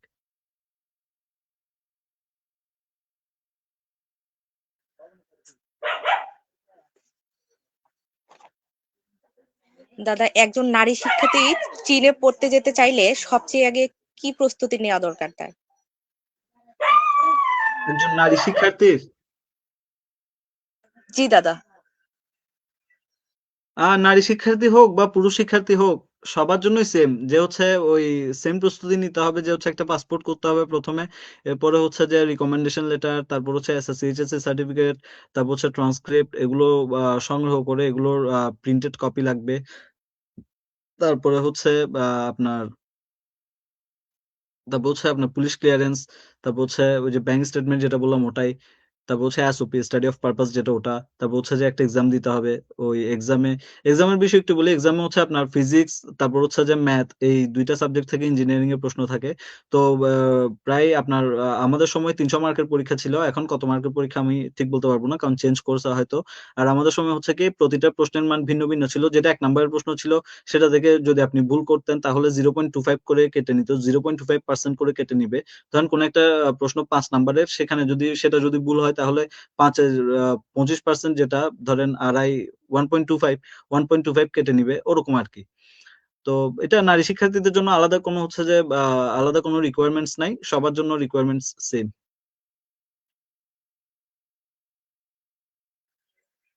আচ্ছা দাদা। আচ্ছা দাদা, আরেকটা প্রশ্ন স্কিপ করছি। হুম, হুম।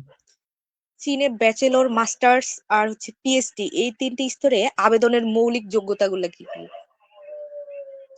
মৌলিক যোগ্যতা ওটাই। মাস্টার্স এর ক্ষেত্রে আমি আসলে বলতে পারবো না। মাস্টার্স পিএইচডি এর ক্ষেত্রে আমি বলতে পারবো না। তবে ব্যাচেলর এর ক্ষেত্রে হচ্ছে মাস্টার্স এর ক্ষেত্রেও একদম বলা যাবে না তা না, আমি বলি। ব্যাচেলর এর ক্ষেত্রে হচ্ছে আপনি ইউনিভার্সিটি রিকোয়ারমেন্টস যেটা সেটা দেখতে হবে। বিশেষ করে ইউনিভার্সিটি রিকোয়ারমেন্টস থাকে ব্যাচেলরের জন্য আইএলটিএস এ 6, আর ডুওলিঙ্গো হলে 115, আর মাস্টার্স এর জন্য হলে আইএলটিএস এ 6.5। মাস্টার্স এর জন্য ডুওলিঙ্গোতে কত লাগে এটা আমি জানি না।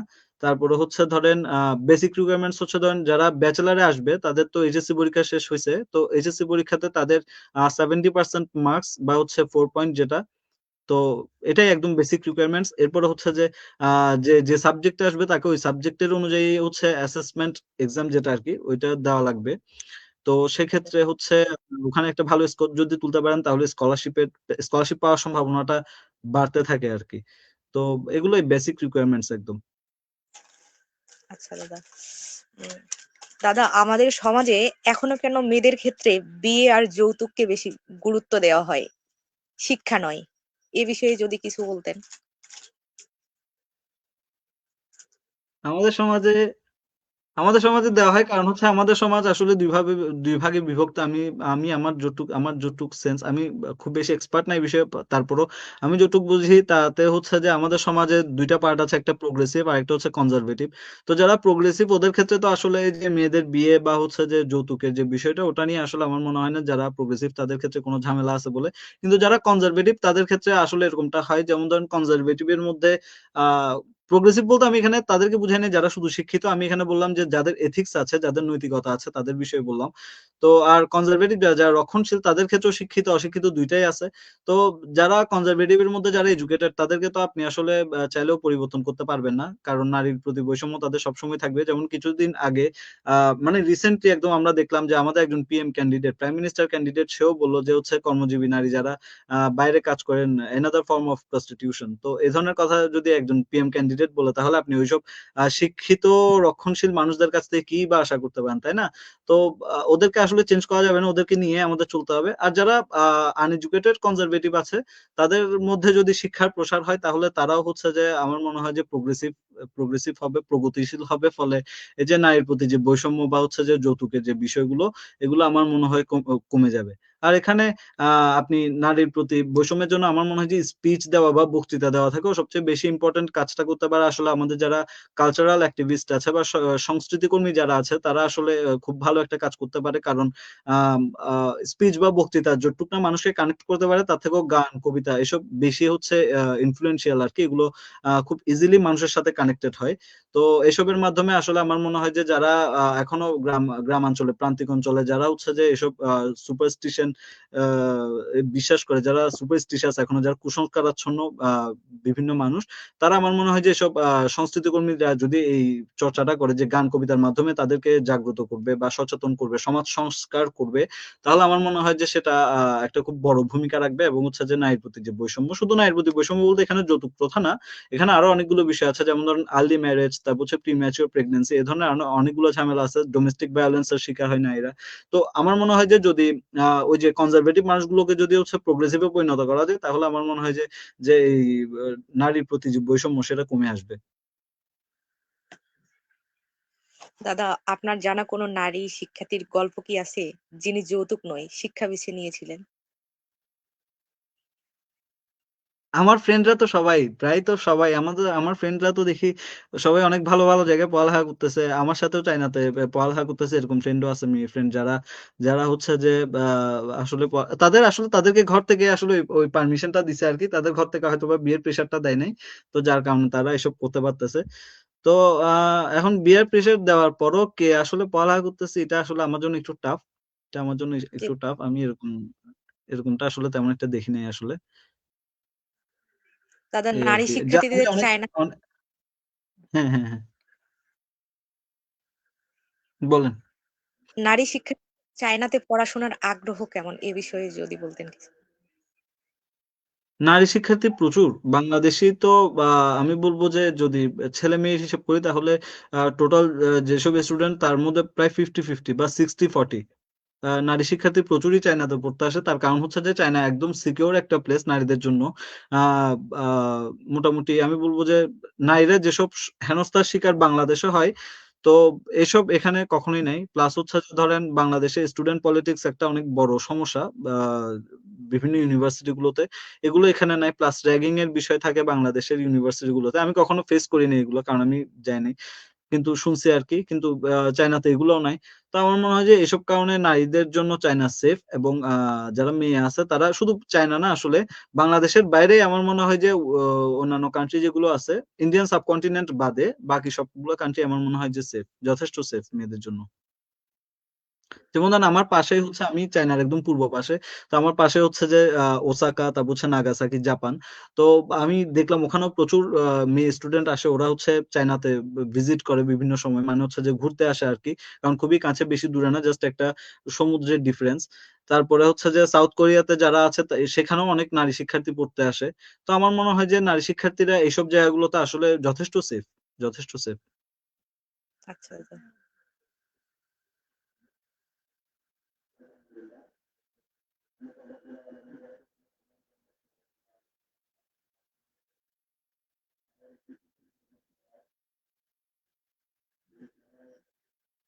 দাদা, চীনে পড়তে গিয়ে নারীরা কিভাবে আত্মনির্ভরশীল হয়ে ওঠে? চীনে পড়তে গিয়ে নারীরা কিভাবে আত্মনির্ভরশীল হয়ে ওঠে? জি দাদা। চায়না পড়তে গিয়ে চায়নাতে পড়তে গিয়ে নারীরা আত্মনির্ভরশীল হয়ে ওঠে বলতে তারা নিজেরা নিজেদের মতো থাকতে শেখে। ধরেন পরিবারে থাকার সময় মা বাবা, তারপর হচ্ছে যে আরো জেঠিমা কাকিমা সবাই থাকে। ফলে হচ্ছে যে তারা একটা ফ্যামিলির মধ্যে থাকে। ফলে নিজে নিজের প্রতি মনে হয়, মানে নিজে, যেমন আমি যদি আমার কথা বলি তাহলে আমি আমি তো ছেলে যদিও, কিন্তু আমার ক্ষেত্রে আমি যখন আমার পরিবারে ছিলাম তখন হচ্ছে যে ওই রান্না বান্না করা, তারপর হচ্ছে যে আর ঘর-টর গোছানো, এসব জিনিসের প্রতি তো আমার কখনো খেয়াল ছিল না। কিন্তু এখানে আসার পর আমি এখন নিজের মতো করে সবকিছু করতে হচ্ছে। তো একটা নারীর ক্ষেত্রে আমার মনে হয় সেম। সে যখন ফ্যামিলিতে থাকে তখন একটা প্রিন্সেস ট্রিটমেন্ট পায় ওখানে। কিন্তু যখন চায়নাতে আসে তখন সে নিজের মতো করে সবকিছু করতে শেখে। ফলে সে হচ্ছে যে আরো অনেকটা ম্যাচিউর হয়। এছাড়াও হচ্ছে আ চায়নাতে পড়ালেখার পর যদি সে জব করে চায়নাতে, সেক্ষেত্রে সে ফাইন্যান্সিয়ালি ডিপেন্ডেন্ট হবে। আর যদি চায়নাতে জব না করে সে যদি ওয়েস্টার্ন কোনো কান্ট্রিতে যদি মুভ করে সেখানেও সে জব করবে। ফলে আমার মনে হয় যে যদি কোনো নারী যদি হচ্ছে ফাইন্যান্সিয়ালি স্টেবল হয়, সেক্ষেত্রে তার যে ভয়েস এটা আসলে কাউন্ট করা হবে আরকি। এমনিতে ধরেন আমাদের ক্ষেত্রে দেশে হয় কি, যাদের যেসব মেয়েদের শিক্ষার হার কম বা হচ্ছে যেসব মেয়েরা আনএডুকেটেড এখনো, তো তাদের ক্ষেত্রে তাদের ভয়েসটা আসলে কাউন্ট করা হয় না, পরিবার থেকে জোর করা যায়। কিন্তু একটা মেয়ে যখন চায়নাতে আসবে, সে যখন পড়ালেখা শিখবে, সে যখন আ চাইনিজ ল দেখবে বা হচ্ছে অন্যান্য দেশের মানুষের সাথেও, এখানে একটা ইন্টারন্যাশনাল পরিবেশ আছে যেখানে সে সবার সাথে মিশতে পারবে, সবার কালচার সম্পর্কে জানতে পারবে। তখন সে আরো অনেক বেশি, আমার মনে হয় যে ব্রড মাইন্ডেড হবে, এবং সে নিজের যে আমি বলব যে নিজের যে হিস্সা বা অধিকার সেটা সে বুঝতে পারবে। সে তো এটা সম্পর্কে তার একটা ভালো আইডিয়া থাকবে। ফলে বাংলাদেশে তার প্যারেন্টস বা হচ্ছে তার সোসাইটি যদি তার উপর প্রেশার ক্রিয়েট করে বিয়ে করার জন্য বা হচ্ছে যৌতুক দেওয়ার জন্য, বা হচ্ছে যে সে যদি কখনো তার আ আ আফটার ম্যারেজ সে যদি তার ম্যারিড লাইফ এ যদি ডোমেস্টিক ভায়োলেন্স এর শিকার হয়, তাহলে সে হচ্ছে সেখানে একটা আ নিজে একটা আসলে শক্ত অবস্থান থাকবে তার। ফলে আমার মনে হয় যে তার উপর প্রেশার ক্রিয়েট করা বা তার উপর নির্যাতন করার যে প্রবণতা বা হার, সেটা সবটাই কমে আসবে। আচ্ছা দাদা।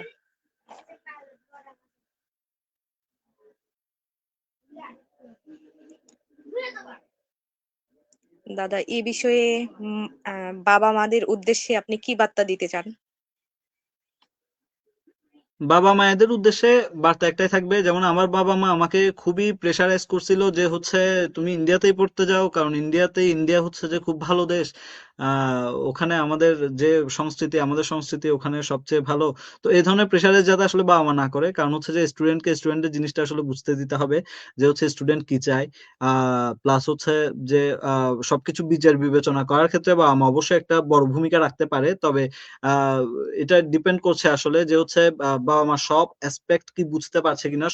বাবা-মার পার্সপেক্টিভ এ ভাবলে আসলে সবকিছু হবে না। স্টুডেন্টকেও আসলে ট্রাস্ট ইস্যু যেটা আ নিজের ছেলে-মেয়ের প্রতি, আমার মনে হয় যে সেটা একটা বড় ইস্যু। তো সেটা আনতে হবে। তো এসব কিছু থাকলে আমার মনে হয় যে স্টুডেন্টদের জন্য আ খুবই ইজি হয় আরকি, যদি বাবা-মা এরকম আন্ডারস্ট্যান্ডিং হয়। যেমন আমার বাবা-মা অনেক বেশি আন্ডারস্ট্যান্ডিং ছিল। কিন্তু তারা একটা জিনিস নিয়ে ভয় পাচ্ছিল যে হচ্ছে চায়নাতে খাওয়া-দাওয়া আমি কিভাবে করব? চায়নার খাওয়া-দাওয়া সম্পর্কে তারা বিভিন্ন মানুষের কাছ থেকে অনেক কিছু শুনেছে, যার কারণে অনেক টেস্ট ছিল তারা। কিন্তু আসলে এরকম কোনো বিষয়ই না। তো এরকম আরকি যে স্টুডেন্টদের প্রতি যদি বাবা-মারা ট্রাস্ট করতে পারে, আমার মনে হয় ভালো কিছু থাকবে। প্লাস হচ্ছে যে আ বাবা-মারা আরো হেল্প করতে পারে, যে ধরেন এই যে ব্যাংকের যে বিষয়টা, ব্যাংক স্টেটমেন্ট, এটা আমাদেরকে আ দেখতে হবে। এই বিষয়ে তাদেরকে আ সচেতন হতে হবে। এরপরে হচ্ছে যে আপনার ছেলেপেলে সবকিছু ঠিকভাবে করছে কিনা, এগুলোই আরকি। তদারকি করতে হবে বাবা-মাকে, আমি এটাই বলব। দাদা, একজন মধ্যবিত্ত শিক্ষার্থীর ক্ষেত্রে চীনে আরকি টিউশন ফি ম্যানেজ করা, আবার খাওয়া-দাওয়ার বিষয়, এগুলা ম্যানেজ করা মানে কঠিন হয়ে তো পড়ে। যদি হচ্ছে পার্ট টাইম জব করতে না পারে। এ বিষয়ে আপনার মতামত? এক্সাক্টলি তাই। যারা এখানে সেলফ ফান্ডে আসছে তারা আসলে কেউই মধ্যবিত্ত না। যারা সেলফ ফান্ডে আসছে তারা অনেক উচ্চবিত্ত আরকি। তাদের টাকা-পয়সার কোনো অভাব নাই। তো তাদের ক্ষেত্রে কোনো বিষয় না। আর যারা আমাদের মতো মিডল ক্লাসের যারা আছে, তাদের ক্ষেত্রে বিষয়টা হচ্ছে যে তাদেরকে অবশ্যই একটি স্কলারশিপ ম্যানেজ করতে হবে। আ যদি স্কলারশিপ ফুল ফান্ডেড ও না হয়, তারপরেও আসলে খাওয়া-দাওয়ার কস্ট এখানে তেমন একটা বেশি না। যদি হচ্ছে যে সে যদি এট লিস্ট টিউশন ফিসটা ম্যানেজ করতে পারে, তাহলে এখানে আ হোস্টেলের কস্ট মোটামুটি দেশ থেকে নিয়ে চলা যায়, সমস্যা নাই। কিন্তু আমি বলবো যে যদি টিউশন হোস্টেল দুইটাই ফ্রি থাকে তাহলে সেক্ষেত্রে খাবার খরচ খুব বেশি না। ধরেন বাংলাদেশে এটা ডিপেন্ড করছে, আসলে সিটি টু সিটি ডিপেন্ড করছে। এটা আসলে বিভিন্ন প্রভিন্সে খাবার খরচ একেক রকম। তো যেমন ধরেন আমি এখন যে সিটিতে আছি, ইয়াংজো সিটিতে, এখানে খাবার খরচ খুব একটা বেশি না। কিন্তু আমার আবার কিছুটুকু দূরে আছে সাংহাই। তো সাংহাইতে খাবার খরচ অনেক বেশি, তার কারণ হচ্ছে ওখানে যে ইন্টারন্যাশনাল ডেলিগেশন অনেক বেশি আসে। তো ইন্টারন্যাশনাল ডেলিগেশনের কারণে আসলে মানে যারা বিদেশি অতিথি আছে আরকি, ওদের কারণে হচ্ছে ওখানে জিনিসপত্রের দাম অনেক বেশি। মানে তুলনামূলক অনেক বেশি। যে জিনিসটা আমি এখানে ৫ আরএমবি দিয়ে কিনতেছি, সাংহাইতে গেলে সেটা ১০ আরএমবিও না, প্রায় ১৫ আরএমবির কাছাকাছি চলে যাচ্ছে। তো এটা আরকি, এটা সিটি টু সিটি ডিপেন্ড করছে যে আপনি কোন সিটিতে আছেন। যদি আপনি এমন কোন সিটিতে থাকেন যেখানে খাবার খরচ খুব একটা বেশি না, তো সেক্ষেত্রে আমার মনে হয় যে বাংলাদেশ থেকে নিয়ে আসলে কভার করা যায়। যেমন ধরেন ৳১০,০০০ র মতো যদি হয়, ১০-১২,০০০ র মতো যদি হয়, তাহলে চায়নাতে ইজিলি খাবার খরচটা ম্যানেজ হয়ে যায়। আর এছাড়াও যদি হচ্ছে আপনার ওই যে যদি ফাইন্যান্সিয়ালি যদি প্রবলেম থাকে তাহলে আপনি বিজনেস করতে পারেন। তবে আমি বলব যে যদি ইঞ্জিনিয়ারিং স্টুডেন্ট হয়, আসলে এখানে ক্লাসের অনেক চাপ থাকে, ল্যাবের অনেক চাপ থাকে। তো ইভেন এমনও হয় যে আসলে রাতের ১০টা বাজে হচ্ছে বাসায় ঢুকি। তো এ ধরনের এরকম হ্যাসেল নিয়ে আসলে হচ্ছে যে জব কি বলে বিজনেস করা এটা আসলে হয়ে ওঠে না। তো এটা ডিপেন্ড করছে আসলে স্টুডেন্টের উপর। সে যদি মনে করে যে সে পারবে, তাহলে ওয়েলকাম। আর যদি সে মনে করে যে না, তার দ্বারা এটা হবে না, তাহলে তাকে ফ্যামিলির সাথে এই বিষয়ে কথা বলতে হবে যে হচ্ছে খাবার কস্টটা সে মাসে ওখানে কি নিতে পারবে কিনা। আচ্ছা দাদা। দাদা, লাস্ট প্রশ্নে যাচ্ছি। চীনে পড়াশোনা করা নারীরা দেশে ফিরে কিভাবে যৌতুক বিরোধী আন্দোলনের সাথে ভূমিকা রাখতে পারে? চীনে পড়ালেখা করে না, এরা যৌতুক বিরোধী আন্দোলনের সাথে ভূমিকা রাখতেই পারে। কারণ হচ্ছে যে ধরেন যে মেয়েটা চায়নাতে পড়তে আসছে, সে অবশ্যই ম্যাচিওর এবং চায়না থেকে যাওয়ার সময়ও সে ম্যাচিওর। তো সে নিজের ভয়েস রেজ করতে পারবে, সে জানে কিভাবে কথা বলতে হবে, সে জানে কিভাবে হচ্ছে সবকিছু আসলে ট্যাকেল দিতে হবে। কারণ সে নিজে আসলে অনেক অনেক চ্যালেঞ্জ এখানে ফেস করে যাচ্ছে। তো এসব যখন ফেস করবে, তখন আমার মনে হয় যে সে নিজেকে নিয়ে আরো সচেতন হবে। প্লাস হচ্ছে সে যখন তার অন্যান্য ফ্রেন্ড সার্কেল দেখবে, সে যখন সবার সাথে মিশবে এখানে, তখন সে বুঝবে আসলে যে নারীর যে ক্ষমতায়ন সেটা আসলে অনেক বেশি। আসলে নারীর যে ভয়েস সেটা আসলে আমার মনে হয় যে দাবানোর মতো না, দাবায় রাখা যাবে না যেটা বলা। তো এরকম আরকি। এটা নারী বিরোধী, সরি, যৌতুক বিরোধী যে আন্দোলন, সেখানে নারীরা, আমি কি বলবো, আসলে আমার তেমন একটা আইডিয়া নাই এই বিষয়ে। কিন্তু তারপরে এটাই বলতে পারি যে হচ্ছে যে উচ্চশিক্ষা যে নারীরা উচ্চশিক্ষায় গেছে, সে যদি সেলফ ডিপেন্ডেন্ট হয়, সে যদি নিজে টাকা আর্ন করতে পারে, তাহলে অবশ্যই তার ফ্যামিলি তার কথা শুনবেই। এটা স্বাভাবিক। তাকে তখন হচ্ছে যে জোর দিয়ে রাখা যাবে না। প্লাস একজন নারী যখন স্বাবলম্বী হবে, তখন সে কেন যৌতুক দিবে, তাই না? একটা মেয়েকে হচ্ছে যে ছোটকাল থেকে বড় করা, যদি আমি বলি একটা মেয়ের মা-বাবা যারা আছেন আরকি, তো উনারা একটা মেয়েকে ছোটকাল থেকে বড় করে একটা মানব সম্পদে রূপান্তর করে, তাই তো? তো মানব সম্পদে রূপান্তর করার পর আবার তাদেরকে যদি বিয়ে দেওয়ার সময় যদি আবার টাকা পয়সা বা নগদ অর্থ বা ওইটা আরকি, যদি এরকম কোনো কিছু দেওয়া লাগে, তাহলে it doesn't make any sense, right? তো এটা এরকমই তো, এটা তো দেওয়াটা ঠিক না। তো সে তো তখন সেটা বুঝবে, মেয়েটা তো সেটা বুঝবে। তো তখন সে এটার জন্য নিজের প্রতিবাদটা আসলে নিজেই করতে পারবে। প্লাস একজন মেয়ে যখন উচ্চশিক্ষিত হবে, তখন পাড়া-প্রতিবেশীও আসলে চাইবে না যে এরকম একটা মেয়েকে এরকম যৌতুক-টোতুক দিয়ে বিয়ে দিবে। কেন দিবে? কারণ মেয়ে তো নিজেই একটা স্বাবলম্বী। সে তো নিজেই হচ্ছে হাসব্যান্ডের ফ্যামিলিতে যাওয়ার পর সে নিজেই কন্ট্রিবিউশন করবে সেখানে, তাই না? তো আমার মনে হয় যে সেক্ষেত্রে আসলে যে যৌতুকের যে বিষয়টা, প্রবণতাটা, সেটা আসলে মেয়েদের ক্ষেত্রে কমে আসবে। আচ্ছা দাদা, আমরা শেষ পর্যায়ে চলে আসছি। আজকের আলোচনা থেকে জানলাম চীনে উচ্চশিক্ষা শুধু স্বপ্ন না, সঠিক প্রস্তুতি নিলে বাস্তবতাও। শেষে আপনার কাছ থেকে একটি মোটিভেশনাল বার্তা চাইবো দাদা, যদি বলতেন কিছু। মানে মোটিভেশনাল যারা বার্তা যেতে হচ্ছে ধরো, তাদের উদ্দেশ্যে কিছু হ্যাঁ, যদি বলতেন। আচ্ছা। যারা আরকি বাইরের দেশে যাইতে ভয় পাচ্ছে বা চীনে যেতে ভয় পাচ্ছে, তাদের উদ্দেশ্যে কিছু যদি বলতেন। না, ভয়ের কিছুই নাই, ভয়ের কিছু নাই। এট লিস্ট আমি এটা বলব যে হচ্ছে আপনি এখন স্টুডেন্টরা এখন যে দেশে আছে, বাংলাদেশে আছে, বাংলাদেশ থেকে 100 টাইমস বেটার, 100 টাইমস বেটার, আমি আবার বলছি। তো এটা নিয়ে ভয়ের কোনো চিন্তা নাই যে হচ্ছে যে আমি চায়নাতে যাব, কিভাবে থাকবো, কিভাবে চলবো, বা হচ্ছে আমার লাইফস্টাইল কেমন হবে। আপনার লাইফস্টাইল খুবই ভালো হবে। আপনার যে মন মানসিকতা, আমি মনে করি যে বাংলাদেশ থেকে ফার বেটার একটা সিচুয়েশন আপনি এখানে থাকবেন। তার কারণ হচ্ছে আপনার এখানে আমি যদি বলি একদম ফ্র্যাঙ্কলি যদি বলি, আমাদের যেসব পাকিস্তানি ফ্রেন্ডরা আছে, অনেক ভালো ফ্রেন্ড। আমাদের যারা নেপালি ফ্রেন্ডরা আছে, অনেক ভালো ফ্রেন্ড। তাদের সাথে যখন আমি কথা বলি তখন আমার মনে হয় যে মন মানসিকতা আসলে এরকম হওয়া উচিত। কিন্তু বাংলাদেশে আমরা দেখি কিছুদিন পর পর হচ্ছে এই জায়গায় হামলা, ওই জায়গায় হামলা, তারপর হচ্ছে যে আপনার কি বলে, মানে শুধু গ্যাঞ্জাম আর গ্যাঞ্জাম বাংলাদেশে, তাই না? তো স্টুডেন্ট পলিটিক্স এর কথা আমি আপনাকে আগেও বললাম। তো এই ধরনের এত হ্যাসেল নেওয়ার আসলে কোনো দরকারই নেই। তো আমার মনে হয় যে যদি এরকম আপনি যদি মোটিভেটেড থাকেন যে হচ্ছে আপনি বাংলাদেশে পড়বেন না বাইরে পড়বেন, তাহলে ইউ আর ভেরি ওয়েলকাম। আপনি চলে আসেন, কোনো ভাবার চিন্তার কোনো কারণই নেই এখানে। আপনি হয়তোবা প্রথমের দিকে এসে একটু চ্যালেঞ্জ ফেস করবেন বিভিন্ন বিষয় নিয়ে, তবে সেগুলো অ্যাকসেপ্টেবল, সেটা ঠিক হয়ে যাবে। যেমন চায়নার ক্ষেত্রে যদি আমি বলি, চাইনিজ ল্যাঙ্গুয়েজের প্রবলেমটা আপনাকে ফেস করতে হবে, কিন্তু তারপরও আপনি যখন একটা চাইনিজের সাথে এখানে কথা বলতে যাবেন, ওই চাইনিজে আপনার সামনে, মুখের সামনে হচ্ছে একটা মোবাইল নিয়ে এসে ধরবে, কারণ সে জানে যে আপনি একজন বিদেশী এবং আপনি চাইনিজ ভাষা বলতে পারেন না। তো আপনি যাই বলবেন ইংলিশেই বলবেন, ওরা ওটা ট্রান্সলেট করে নিয়ে নিবে, ওটা কোনো সমস্যা নাই। প্লাস আপনার মোবাইলও আছে, আপনার আপনার গুগল ট্রান্সলেটর আছে, তো আপনি সেগুলো চাইলে ইউজ করতে পারছেন। তো ভাষাটা হয়তোবা প্রথম ১-২ বছর হয়তো একটু সমস্যা হবে। যেমন আমি যদি এখন বাইরে যাই, আমি কিছু, কিছু জিনিস বুঝি চাইনিজরা কি বলতে চাচ্ছে। প্লাস আমি কিছু, কিছু চাইনিজ ল্যাঙ্গুয়েজে তাদের সাথে কথাও বলতে পারি মোটামুটি, খুব বেশি না। তো এটা ১-২ বছর থাকলে আসলে ঠিক হয়ে যাবে। তো এটাই আরকি, যদি কেউ চায়নাতে পড়তে আসতে চায় তাহলে তাদের মা-বাবারও আসলে ভয়ের কোনো কারণ নাই। খাবার-দাবারের কোনো সমস্যা নেই। যারা মুসলিম ফ্রেন্ড আছে তাদের জন্য এখানে হালাল রেস্টুরেন্ট আছে। তো কোনো বিষয়ই নেই। এরকম কোনো ভয়েরই কোনো চিন্তা ভাবনা করার দরকার নেই। খুব ইজিলি হচ্ছে যে আপনি এটার সাথে মিলেমিশে থাকতে পারবেন। এটা কোনো বিষয় না। এটাই হচ্ছে মোটিভেশন। আচ্ছা। আর বাকি মোটিভেশন তো নিজের। এটা ডিপেন্ড করছে, যেমন ধরেন আমি যদি আ বাংলাদেশের কথা যদি বলি, আ য যদি বাংলাদেশে আমার যদি কোনো একটা ভালো ইউনিভার্সিটি, যদি আমার কুয়েটে বা রুয়েটে যদি আমার কোনো একটা ভালো সাবজেক্টে চান্স হতো, তাহলে আমি বাইরে আসার কথা চিন্তা করতাম না। তো এরকম আরকি। কিন্তু যখন চান্স হয় নাই তখন আমাকে অবশ্যই চিন্তা করতে হচ্ছে যে আমি বাকি অল্টারনেটিভ ওয়ে কোনটা আছে।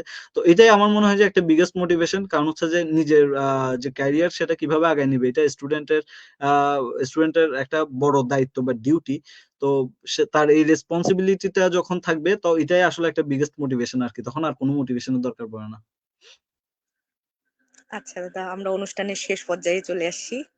ধন্যবাদ দাদা, এত সুন্দরভাবে এগুলার অ্যান্সার দেওয়ার জন্য। প্রিয় দর্শক, আচ্ছা, আচ্ছা। আজকের আলোচনায় যদি একজন মেয়েও নিজের স্বপ্নের পথে এগুতে অনুপ্রাণিত করে, তাহলে আমাদের আয়োজন সফল। আমাদের সঙ্গে থাকার জন্য ধন্যবাদ।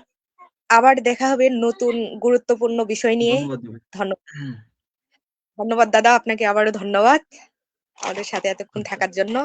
নমস্কার আপনাকে। নমস্কার, নমস্কার, নমস্কার।